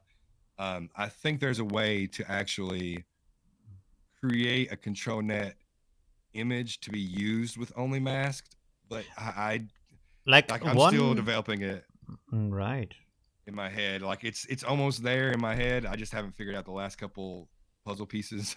I would think it would make a lot of sense to cut out the thing that you want to render, just the face, and then have that in high resolution, and then maybe combine it back afterwards. Yeah, you can do that in Photoshop pretty easily. Let me cut out the face here, export that, and then we can try that real quick. So we have here just the head, export to just to this folder. Doesn't matter right now. Let's make a new folder so can delete it afterwards. Okay, now we are going to load this in here. Yes, I have to delete this, and then I load that. This is way too small now, but it doesn't matter, I hope. Let's put it in here too. Okay, and now let's 768. Let's do it at that resolution. Let's see what this creates. Yes, I used to reprocess images like this when I upscaled images. I would go in Photoshop, and I would lock my dimensions on my selection box to 512 by 512 and just select the face to reprocess. Mm-hmm. And then if you do it that way, you can just drag the image back into Photoshop and it places it perfectly back where it's supposed to go seamlessly. What kind of resolution is this now? 1 second. Oh, I forgot to. No, I have its whole image. Wait, 1 second. Clip, document. No, this is now at a higher. And what the resolution is the other one? No, this resolution here is. Oh, this is smaller, but the details are worse. So I'm doing something bad here. 1 second. Let's maybe use with Kenny. Yeah. And then it's on whole image. I haven't masked it.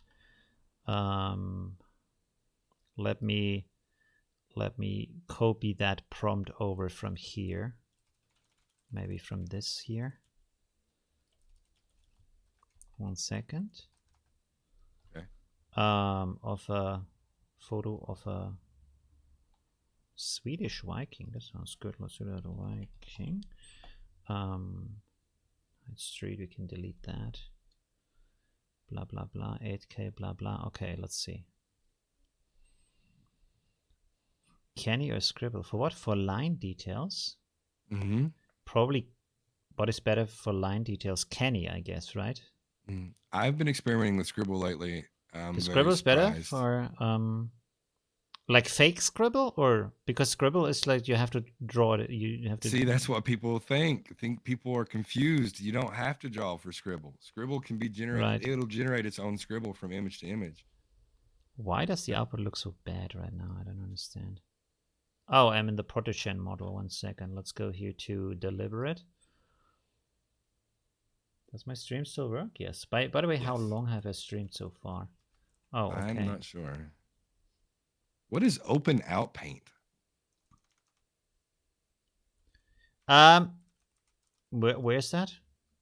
Harley said the stream is driving him nuts. You can literally achieve high resolution in out painting within open out paint tab. I created an 8K resolution photo the other day. I'm not quite sure. What that is. Maybe it's an extension? Maybe. I read something about out painting, but I think that was for Midjourney. It wasn't for Stable Diffusion. Yes, it's open out paint. Let me finish this real quick, and then I go to the extensions tab.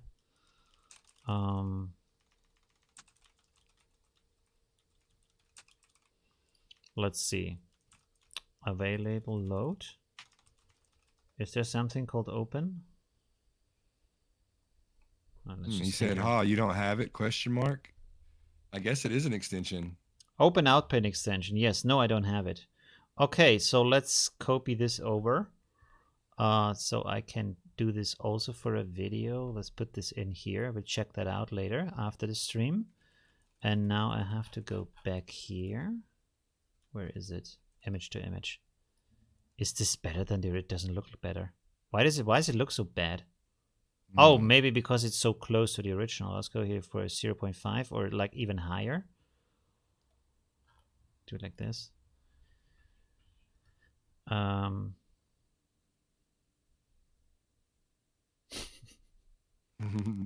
Yeah, but that's a typical case when I prepare a video. It's like trying until I find something, and of course I like pick that result as, hey, right, do it like this.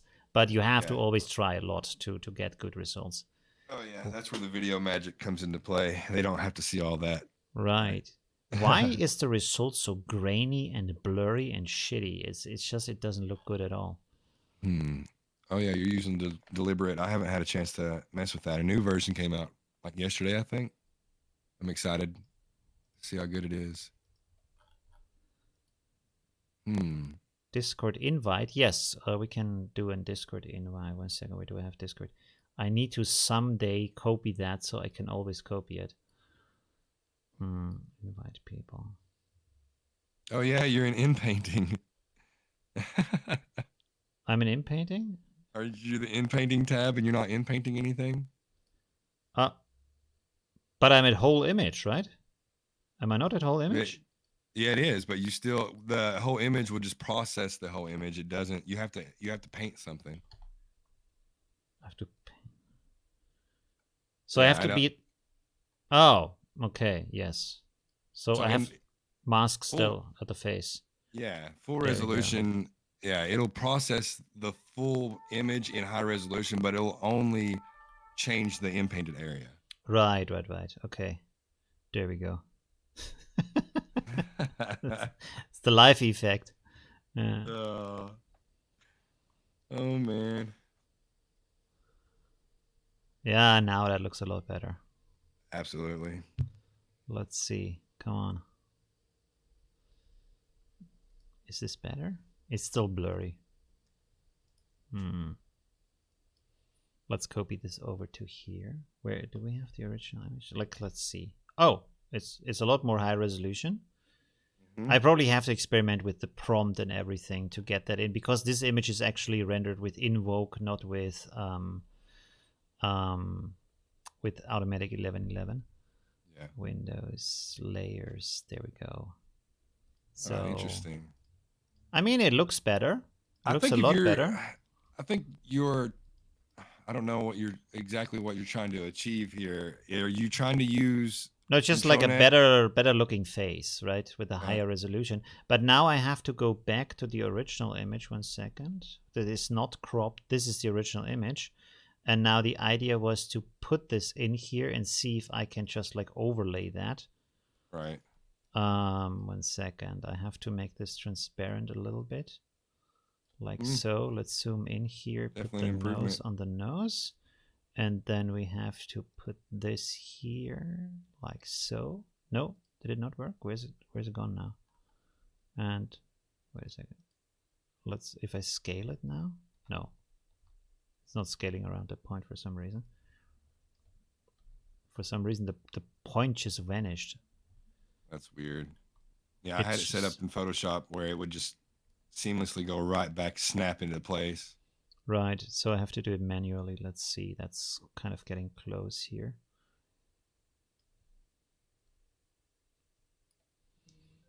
One second, almost there. Huh? Let's move this a little bit over. A little bit back. Who's sending the message? Oh, okay. There we go. So now we turn it back to 100%. Yeah, the background is okay. The image is okay, so that's pretty cool. So we use ControlNet just for detail, and then of course you have to like put it together afterwards. So it's probably a better method to do that, but yeah. So that way you got the high resolution and used ControlNet. Yeah, I don't exactly see the benefit to doing it without ControlNet at that point, but right. Maybe you can input another, like, what is the benefit? What do you say is the benefit of using ControlNet for this, for inpainting? I think I would not. The whole idea for me was to do it all inside of automatic 1111, so you didn't have to go and like go third party and make a whole process. But in ControlNet, using ControlNet, whenever you're processing the whole picture, you should be able to maintain those fine details a lot more, even though it's going to be making the whole image a smaller resolution. You know what I mean? Antalion says, I think the reason why inpaint mask works poorly with control is that it doesn't know what it's looking at, but if you add more of the image for inpaint, it improves it. So if you add a dot of masked area to increase the inpaint square, it will do a better job. What? If you add a dot of masked area, what does that mean? To increase the inpaint square, it'll do a better job. I'll be slightly lower res in the inpaint, but still retain the image resolution. Maybe he's suggesting that you make a little bit of a like padding around your mask to give it a little bit more information about the rest of the image. Oh, like the blur mask? Yeah, I guess. And the padding? Let's pull this up a little bit. I've had success, tons of great success with only inpaint masked Antlion. So I'm not sure exactly what's giving you problems with it. If you have any more information on like why you feel like it works poorly for you, it usually works great for me. I mean, and like I said, using the only masked option allows you to retain your resolution, the initial resolution. So you're working with a much, much, much higher resolution image. Someone says just click a single point into the mask. I don't know what they mean by that. Just make one like little dot instead of painting the full face, or what do they mean by that? No, not padding and random dot. A random dot of inpainting in an area you don't care about. But then isn't it then just changing that point? Yes, it should just be changing the point that the Let's click here in the background. Let's see what happens. Or does it still do the whole image and just ignore the mask? I would be very surprised if that happened. Because we have selected whole picture. Like, but why would whole picture make only the mask?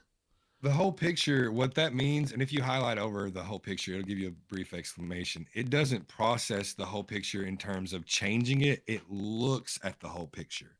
And versus when you click only masked, it only looks at what's inside of your mask. So when you have whole they picture, say, 1 second, they say I should do the mask and then click on something outside the mask randomly that I don't care about.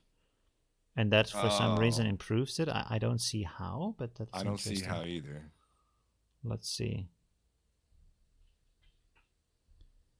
Ready by inpainting. That doesn't make a lot of sense. I'm not quite sure. Maybe if you cut the background out and then you color the entire image in and process it that way, maybe. Is this better? The eyes look better, but that might just be the seed. I think like if you do it with control, if you do it in automatic 11, it can't have multiple masks in different areas. So if you do a random points outside of that, it has to like consider a bigger part of the image because it combines the two masks, even though afterwards it's only putting the image where the masks are. Right. So that's probably the idea here. Yeah. Let's compare these. 1 second.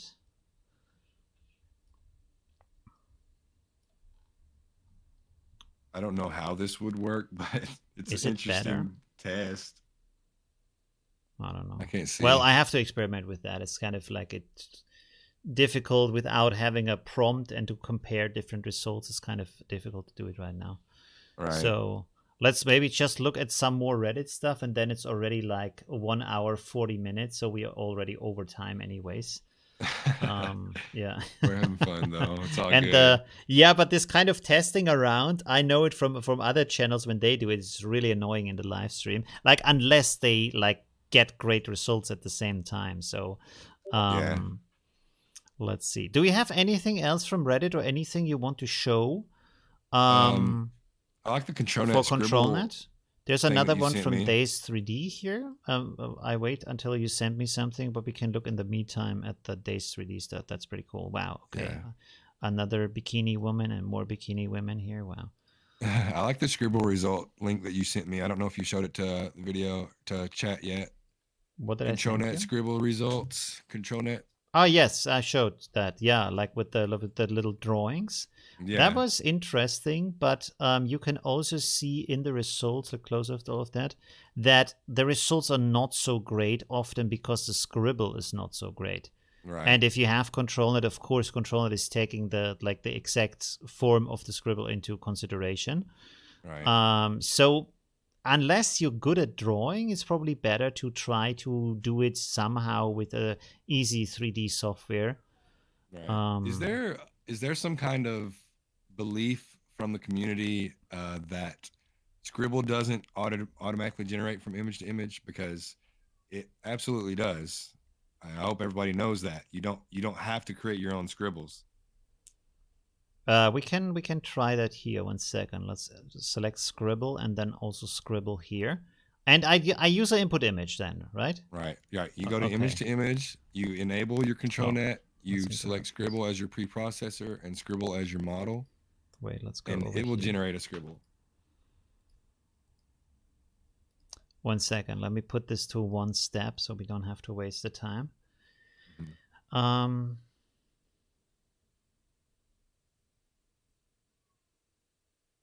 Entire image to image to image and use that prompt there.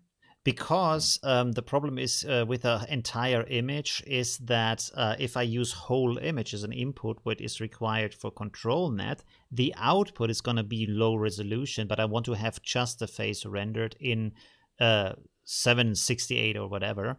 And then like the classic inpainting at full resolution thing, what you can't do with ControlNet. Well, I mean, Scribble, it doesn't like, it's more like a black and white image that's creating, right? Of the Let version. me see. Like it's on this, it should be on the screen in a second for you. Okay. But it's not like the fake Scribble. Like that does actually create a Scribble for you. But if you have just Scribble in there, this creates a version of the image that has just one, like a black and a white value, no gray values in between. I see what you're getting. Right. Yeah. Let me show you what I'm not sure how useful that is. But if you set it to fake Scribble, this is actually creating a Scribble for you. So that's also the reason why fake Scribble is there. So you don't have to draw the scene. It is taking the photo and then creating like a drawing for you from that scene. Oh, okay.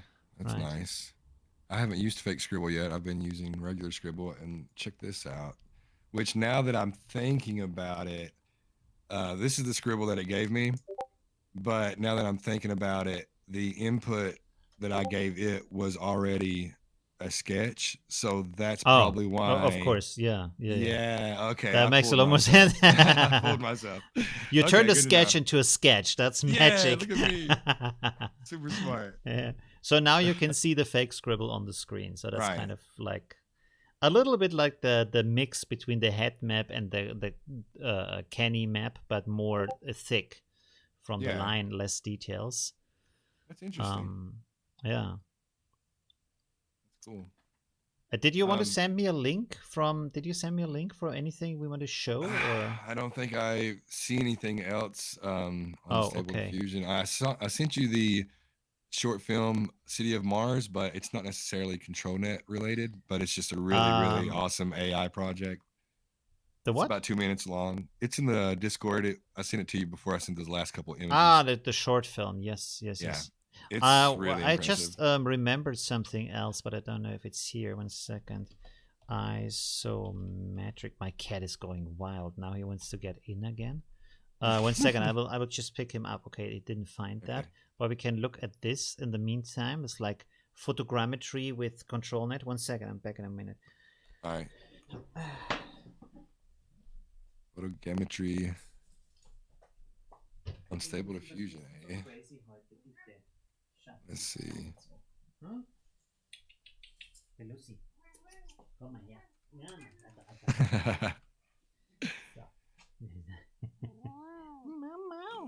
That's a vocal cat. Baby. Sag mal Mau. Sag mal Mau. Mau Mau. Sag mal. Komm. Mau Mau. Kein Mau Mau. Bisschen Mau Mau. Nein? Jetzt sagst nichts mehr? Okay. Ja, Mau Mau. Okay. There we go. I'm back. Nice. Let's have a look at the video here. Oh, crazy. Wow. He's zooming around like crazy. Yeah. Wait, I need to send you the link too. I'm not sure if you can see. I'm there. Oh, okay.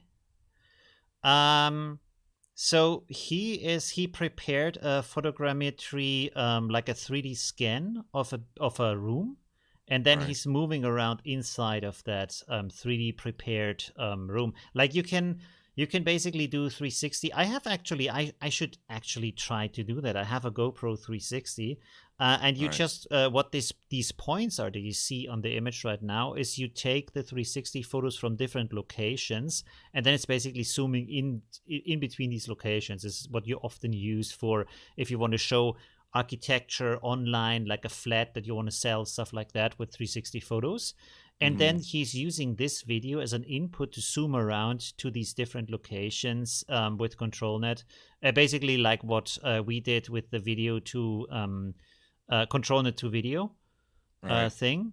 And this is, and he's just like has a different prompt then with this kind of different interior, which he says is like Indian style or whatever. Is he processing the video, or it's not live processing, right? Like that's a No, I processed don't think it's video. live. That would be amazing, but I don't think Yeah. it can be live. Oh, and Yeah. here he shows something else with depth. Oh yeah, and that's like flickering like crazy. So he has like Yeah. canny and depth. Right. And then why are these so stable? I'm not sure. Also, I don't understand why he's rendering the video instead of just 360 photos and then That's morphing yeah. in between them. That would make it a lot more stable. More impressive. Yeah. The cohesion would be great. He wouldn't. I don't know why he's using absinthe here. Right, You could do because it the way you say. It would be way better. the stuff isn't moving anyways, right? Right. You don't need to I can absinthe actually this. see one moment. I can actually see if I can pull up one of my photos. Let's go. Oh, wait. I will set my screen to. Wait. How do I do that? One moment. There we go. Be right back. Okay, so I can pull up my photos here. 1 second. 360. Yes, there we are. We can go back here to work live. There we go. So I have here some photos. And these are 360. That was actually my hotel room when I was in Bangkok 2 years ago. During this is how I look like with my beard when it's gray and very long. Moses has arrived, splitting the sea. That was like the best hotel room I ever had, and I was there like 2 weeks because of quarantine. You had to stay in the hotel. But that was really amazing. Okay, so basically now we can download this. Yes, just download it here. What is that? That's a download folder. No, let's put it in here. And then let me pull up one of the images I did yesterday here for the input. One moment. Oh God, where did I put that? Oh, I'm in the wrong folder. 1 second. Models, output, private, image. Okay. There we have a scene. Yes, we can use this. That looks really bad. Let's try, I mean, it doesn't actually matter. This is good. Okay. Send to in. Okay. Now I need to put this to ControlNet, load this image of my room. I set this to depth map. And this is probably going to output something, or maybe I should do it image to image. That would probably make a lot more sense. Image to image. Let's load this again for my room. And then I use the depth map with depth here, probably. Okay. Blah, blah, blah. What is the output? Oh, what is the resolution here? 1206. Oh my God. Okay. 640 by 1280, I think. Was it that? Yes. Euler. Oh, wait. I have to. Where's the input? Let's set this to image, so I have actually everything here. Okay.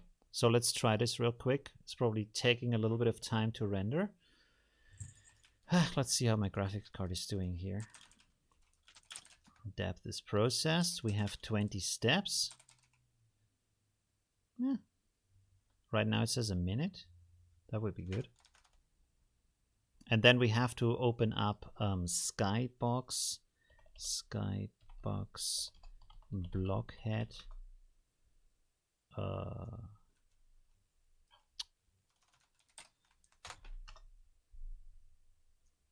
Oh, my video is on Google's second place. Cool. For Skybox. Always good. You came at a great time. Always being competitive.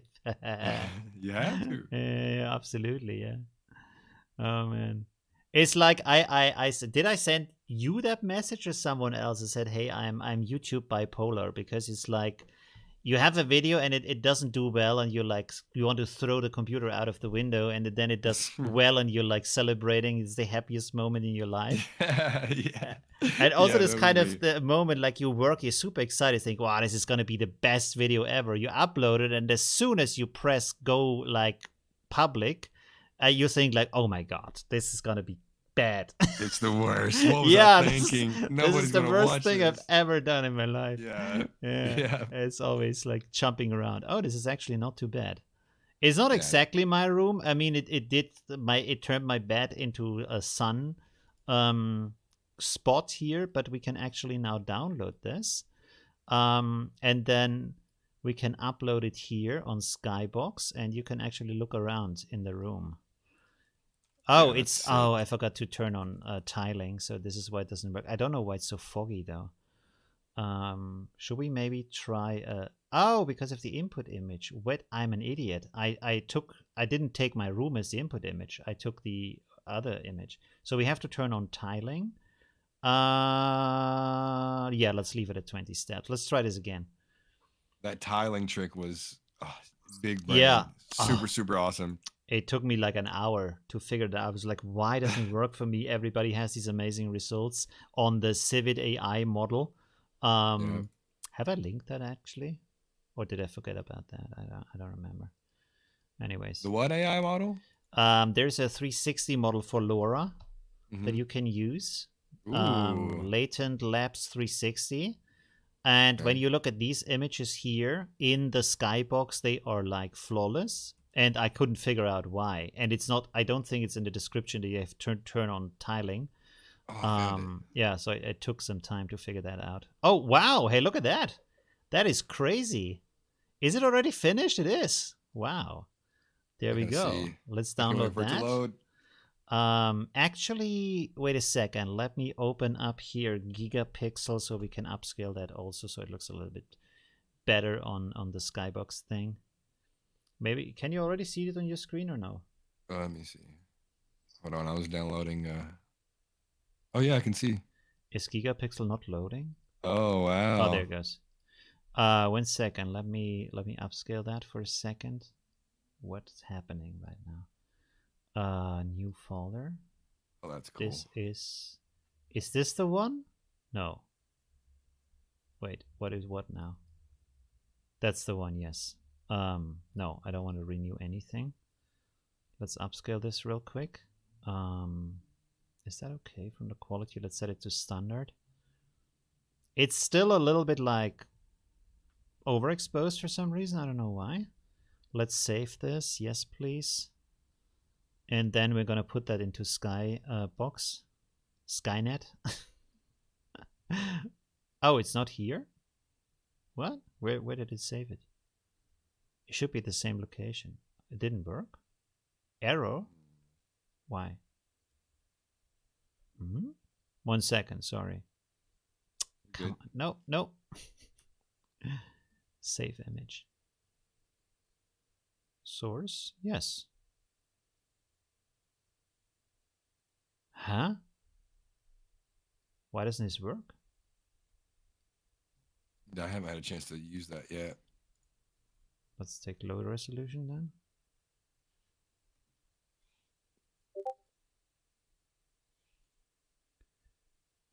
Output image will be saved in the same directory. Yeah, that should work.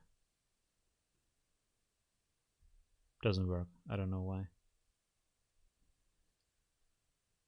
Let's open this again. 1 second.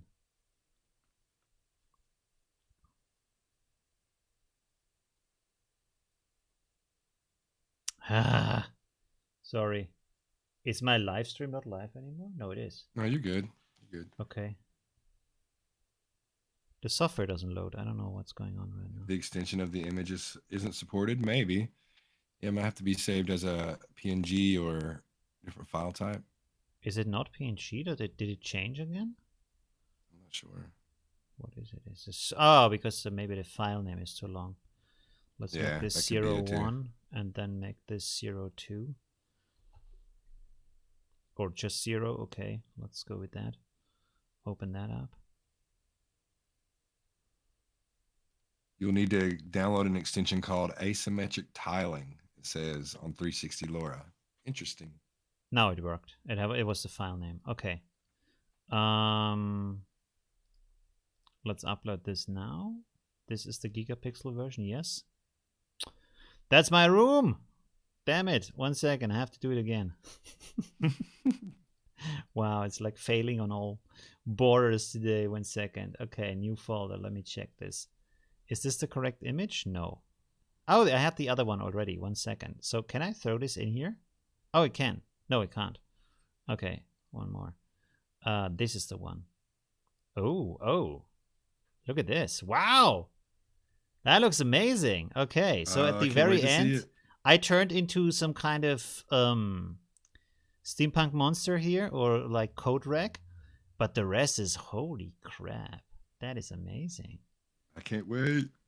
From one Load. of my 360 photos. Wow. Yeah, this is going to be huge. Can you see it already or no? Finally, it just finally started. Oh my gosh. Look at that. That's amazing. Wow. Wow. There's even the TV. It, like, of course, didn't turn into anything, but it's now a steampunk room.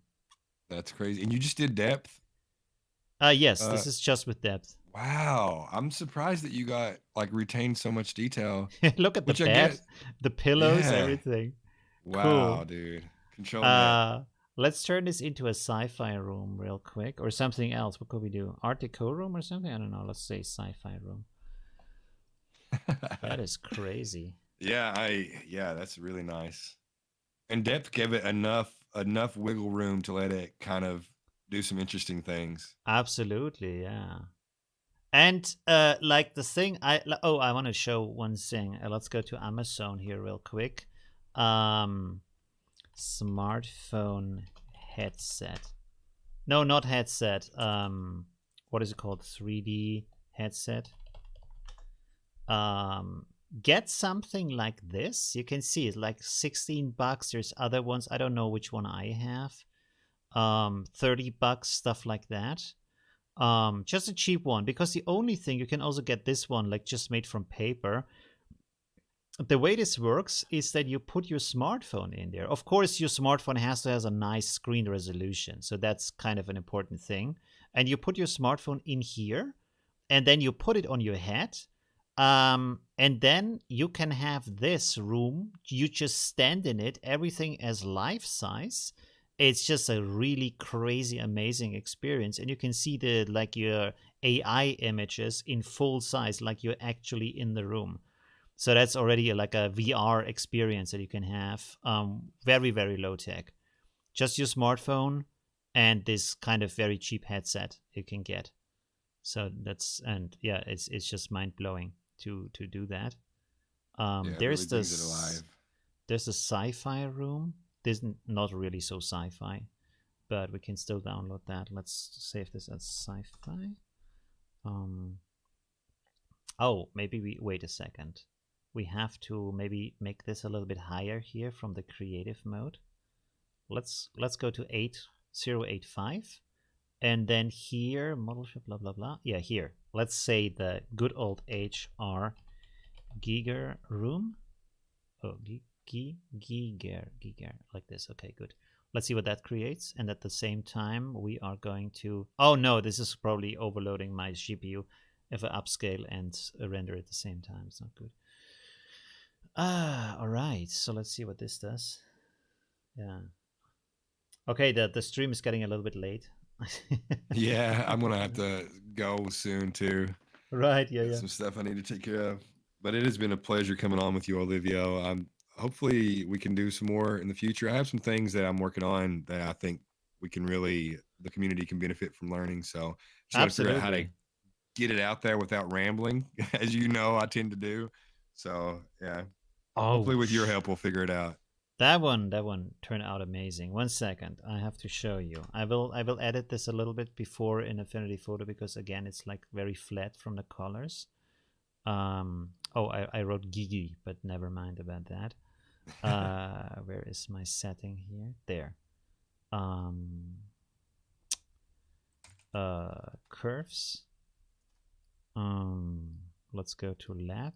Let's go to lights, like this. Okay, the bed is like crazy. I don't know what's going on there. I love that. Like... I can't wait to see it when you get like when you look around. Down here, 1 second. Let's warm it up a little bit.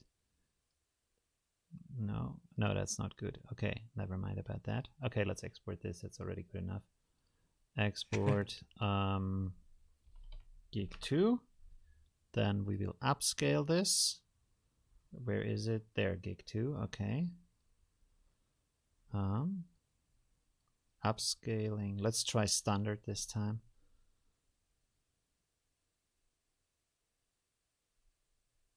There we go. That already looks better. Save. Okay. And then last step, uploading it into here. This is the upscaled version. Holy crap. Wow. The Like bed is Star Trek. now kind of crazy golden no, what is it called? Like a how do you pronounce that from the pharaohs? Sarikas? No, shit, I can't pronounce it. Sarcophagus. Sarcophagus. Yeah, right. Yeah, sarcophagus. Right. That's it. So it like really turned into a crazy thing here. Oh, that's awesome. Oh the my whole room is so gosh. crazy. It It's looks not so like good. Giger. It is much too colorful for that. Yeah. Oh, look at me. I turned into like another like crazy monster here. Wow. You know, you could bring these into Unity and you could add like small lighting, flickers, and like small VFX and really, really elevate it. Right. Oh, that's Absolutely. it's going to be so cool. That's crazy. You're going to be able to generate complete 3D landscapes like this. Like you're going to be able to take these in and edit them and like chain them together to create entire buildings. Right. That is crazy. So exciting. I love it. Yeah. And you could literally in Unity, you could like if you have a doorway in this 360 image, you could create like a portal there in Unity, and when they walk toward that door frame, it'll transform to another 360 image that should be like another room. Yeah, they already did that. Where did I show that video where they like have a room and there's a Super Mario in there and then he's like jumping into the next room? It was your video that I saw that in. Yeah, I did it in a video already. Okay. Yeah, I think you showed it off whenever you were showing off the 360 images. Right. Oh, yes, that's true. Yes. Let me quickly find my prompt for the Giga scene. There we have it. C3PO. That's what it was, Dragon. Yeah, C3PO, man. C3PO. Image to image. So now I have the Giga input here. I need to delete this and load my room again. Is this still here? Yes. Okay. So this maybe should work better. Maybe we go here to 1, so it doesn't have anything from the original image anymore. Because it still uses a depth map, so we don't actually need that. And maybe also random seed. I will copy the seed here. Oh, no, wait. I will keep the seed because this is from the image that I created for the Giga effect. And now this should actually look like a Giga scene. Because it doesn't, it should not take anything into consideration from the original image and only the depth map. Right. Oh, wait. This changed the resolution of the image. I have to cancel that. Oh no, yeah, it did. 640 by. Let's see. Yeah, you can already see it's a lot darker, a lot creepier. Although sometimes, with AI, you create something, looks amazing, and then last like 10% it turns into a completely different image for some reason, right? Yeah, you're like, wow, I hit the golden pot, and then it's like, boom, okay, goodbye.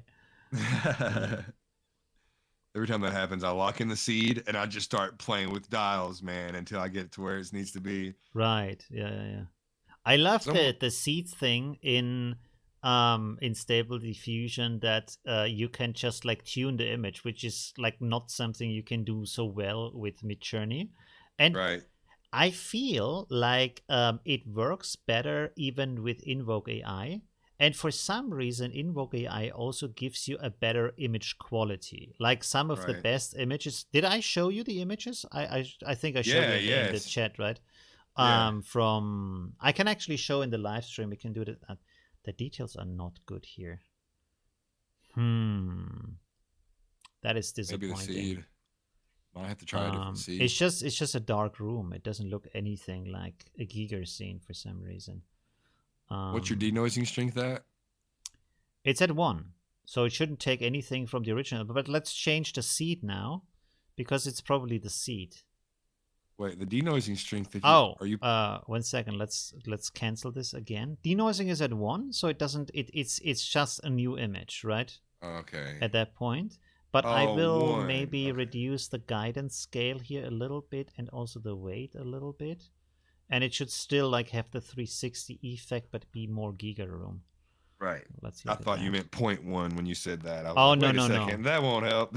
No. What I was talking about before, I just wanted to show something. Your Oh, yes, with the Invoke. invoke. Yes, Yeah. yes. Let me find the file real quick. So this is something I created. 1 second. Where's the Viking? Yeah. This is a Viking that I created with automatic 1111. Not too bad. Same model, same prompt. I think it should be everything the same. But now when you see the, and you have already seen that, the image. Right. And now when you see this is the guy from Invoke, and that's just like day and night. Like the automatic 1111 is nice, but the Invoke is like, holy crap, that's like a super cool concept art for a game or something. Yeah. It's more 3D. It has more like the space feels more, the perspective feels nicer, everything. But it's the same model, it's the same prompt. I think it's even the same seed. For some reason, maybe because of the VAE or maybe something else they are doing with Invoke, the result is just so much better, especially with characters that you're creating. Right. Maybe their data set's just better. Maybe they just chose higher quality stuff to train from, right? No, because you're using the same model, so it's not the model. Oh, right? Yeah, true.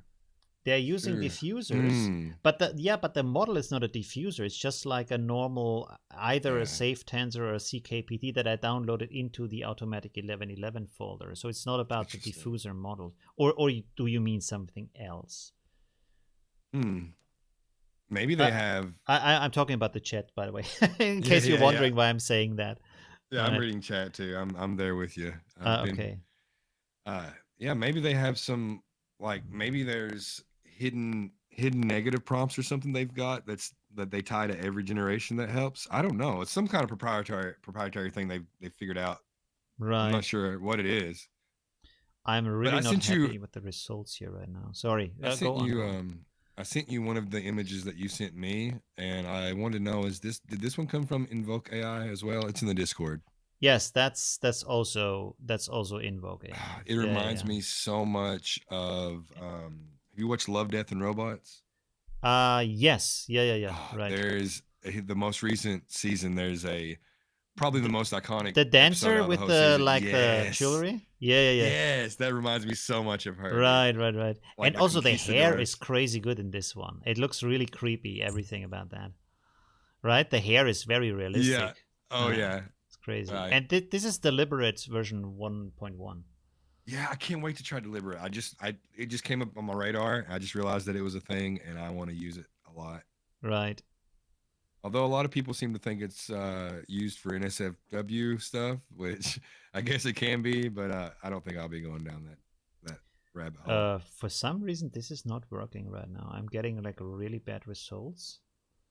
Batch count, CFG scale, height. This is denoise. Maybe I reduce the denoise a little bit. Maybe that's like 95%.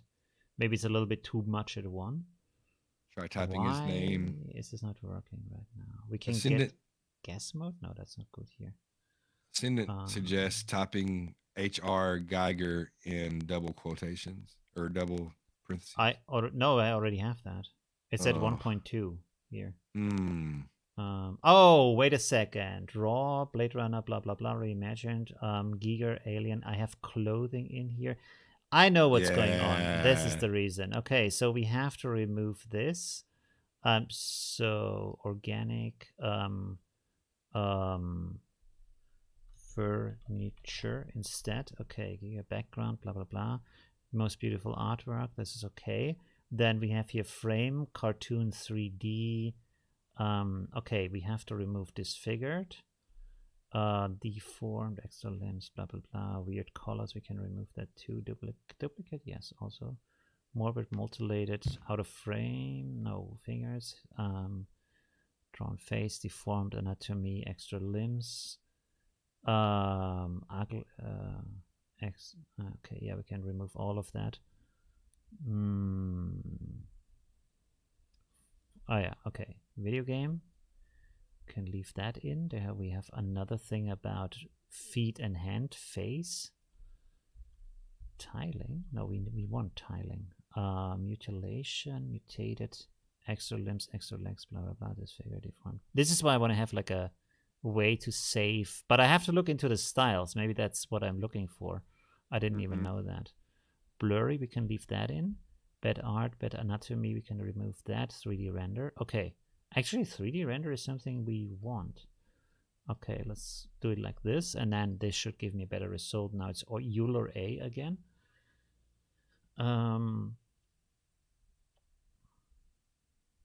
Okay.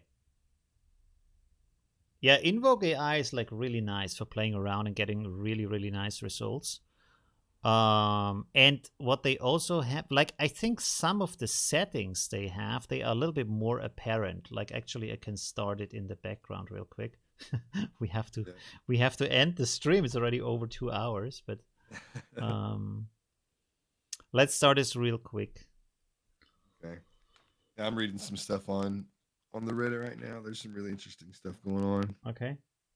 CFG a little bit more. Yeah, the problem with CFG and ControlNet is that it looks overbaked often with a higher CFG scale. So for some reason, it has to be a really low CFG scale most of the time. At least, like, I get better results with a normal CFG scale. That is interesting, but it still looks like crap. Okay, let's go lower here. Sorry, we are again in the experimentation mode. I actually don't want to do that, but let's open up here the local hosts. So now we have Invoke. There we have the dog from today. Oh, here you can see all of these cities that I did. And they are like just very small prompt variations to see what works, what doesn't work, what influences it, stuff like that. So that was really interesting to try that out. All these kind of sci-fi cities here. And here we have like variations of the same prompt with the face. And this is like then the end result to improve the prompt. Like going from this, we also have this stuff here in the face, which doesn't work. And then to have this like very nice result here. And here we have the Viking from that, which is also very, very nice from detail. Here we have the female Viking. This here is the crazy Viking. Yeah, so, and again, this has this kind of metal head effect for some reason, even though it's not in the prompt. That's a little bit crazy. But this guy is really amazing. And one thing you can do here that I really enjoy, you can also do it in automatic 1111, but here I feel it's a little bit more apparent, is you can set for the, like when you use the seed from this one, let's use all. So we have the seed here. Now I can go down here to seed variation, and I can set this to an amount, like in this case 0.1. And I can also set here a seed weight, which is really interesting. And so this gives me, it uses the same seed, but it gives me a little bit of a, variation inside of that seed. So it's not completely the same image. So when I turn this off and I render it now, I get the exact same image. But if I turn this on and I render this, does it still render the background? Let's see. Wow, I get really bad. I don't know what's going on. For some reason, it's not working with the Giger. Let's just like cut everything here. I will be right back. I gotta get the dogs. Oh yes, 360 room in the style of HR Giger. And then just cut all of the rest here. Maybe that's giving me better result. I don't know why this is happening, but let's see. Okay, so when now the other one is rendering, so we have to wait for this a little bit. But I find you get really amazing results with Invoke that look a lot better. Also, we are having the wrong model loaded. Let's load deliberate here real quick. And I also can look at the chat, which I haven't done for like ever. Let's see. You haven't updated Invoke. Oh, yes, I need to do a video about that too. They have some new features in there, right? I need to do that too. Yes. This is another video I need to do. And then Deliberate 2, version 2 is also out. Deliberate V2 is out. Invoke AI 2 is out. So, yeah, I guess the next days I'm gonna do a video every day, because just so much to cover. Additional networks. Say something with the additional networks? What? Let's see what this is doing.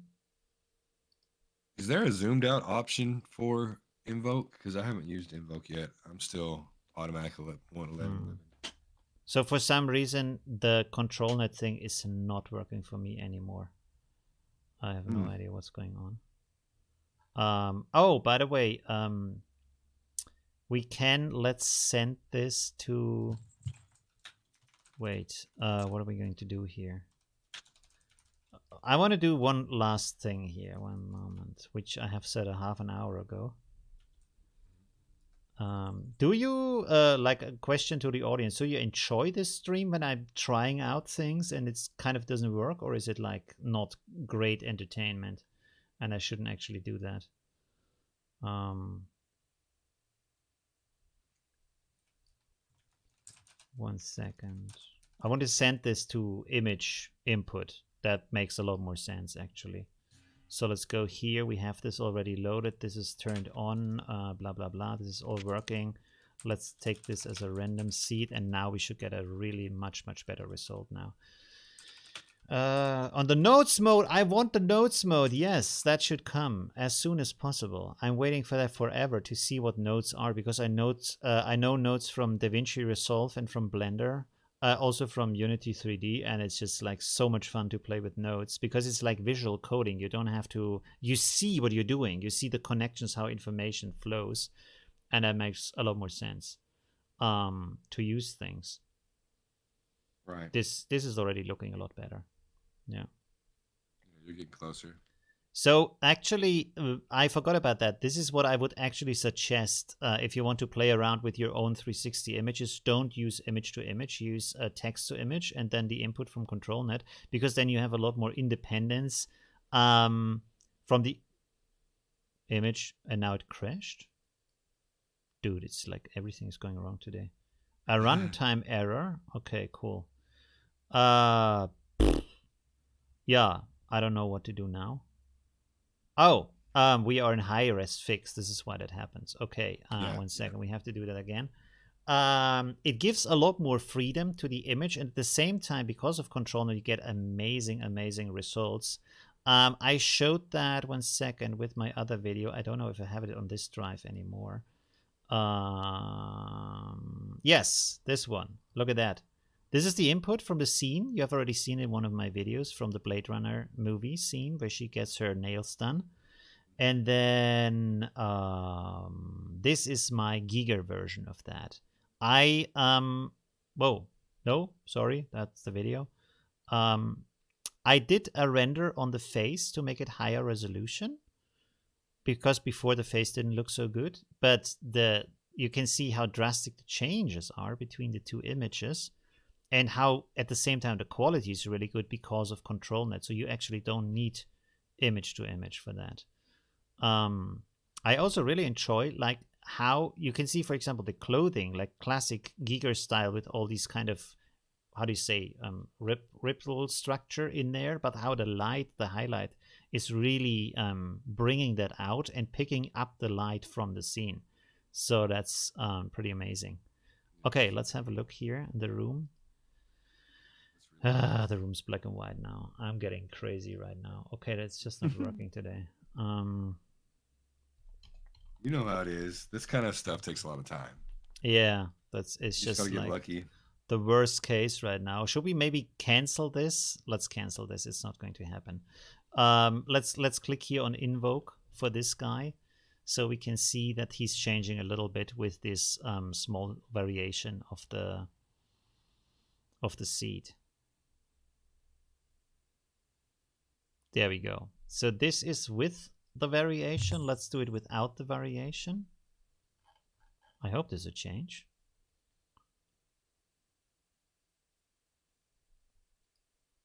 Yeah, you can see, like in the stream, it's like a tiny change.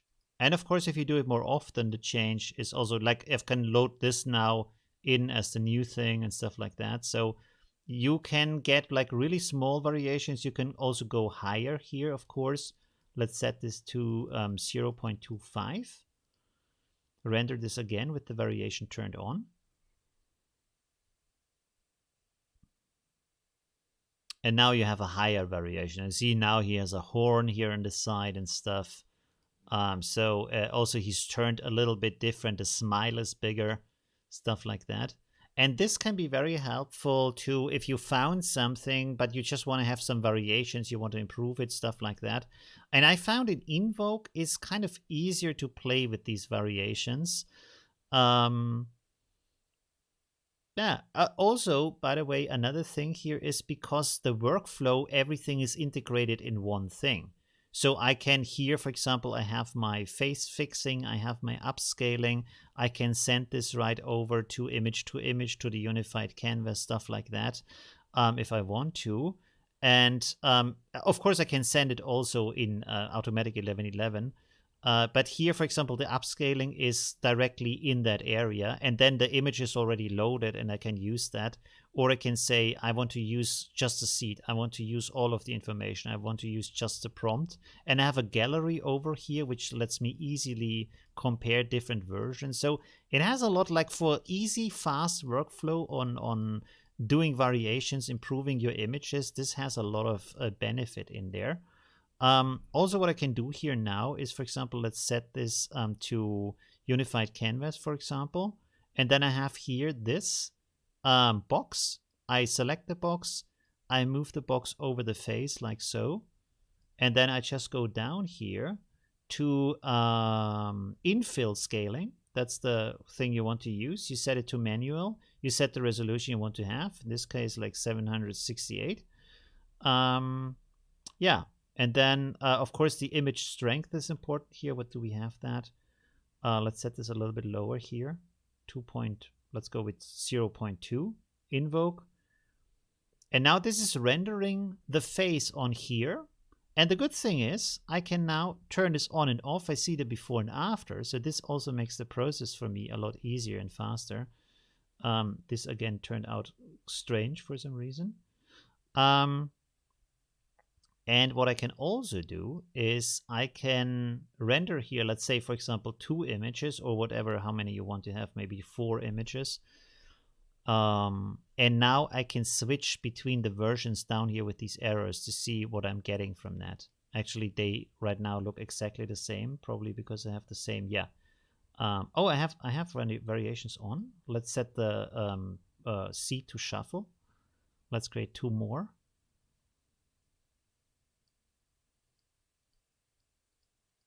Oh, I have, I'm an idiot. I have turned it off. Okay.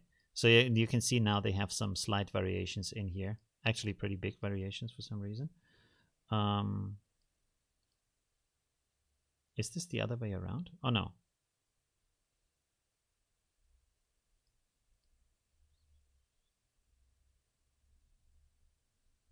This is, like this is the live effect right now. For some reason, everything I render just looks stupid. Now it's better. Yeah, so now there's some slight variations in here between these versions. And it's also higher resolution. It should be higher resolution. Let's say it like that. Let's see.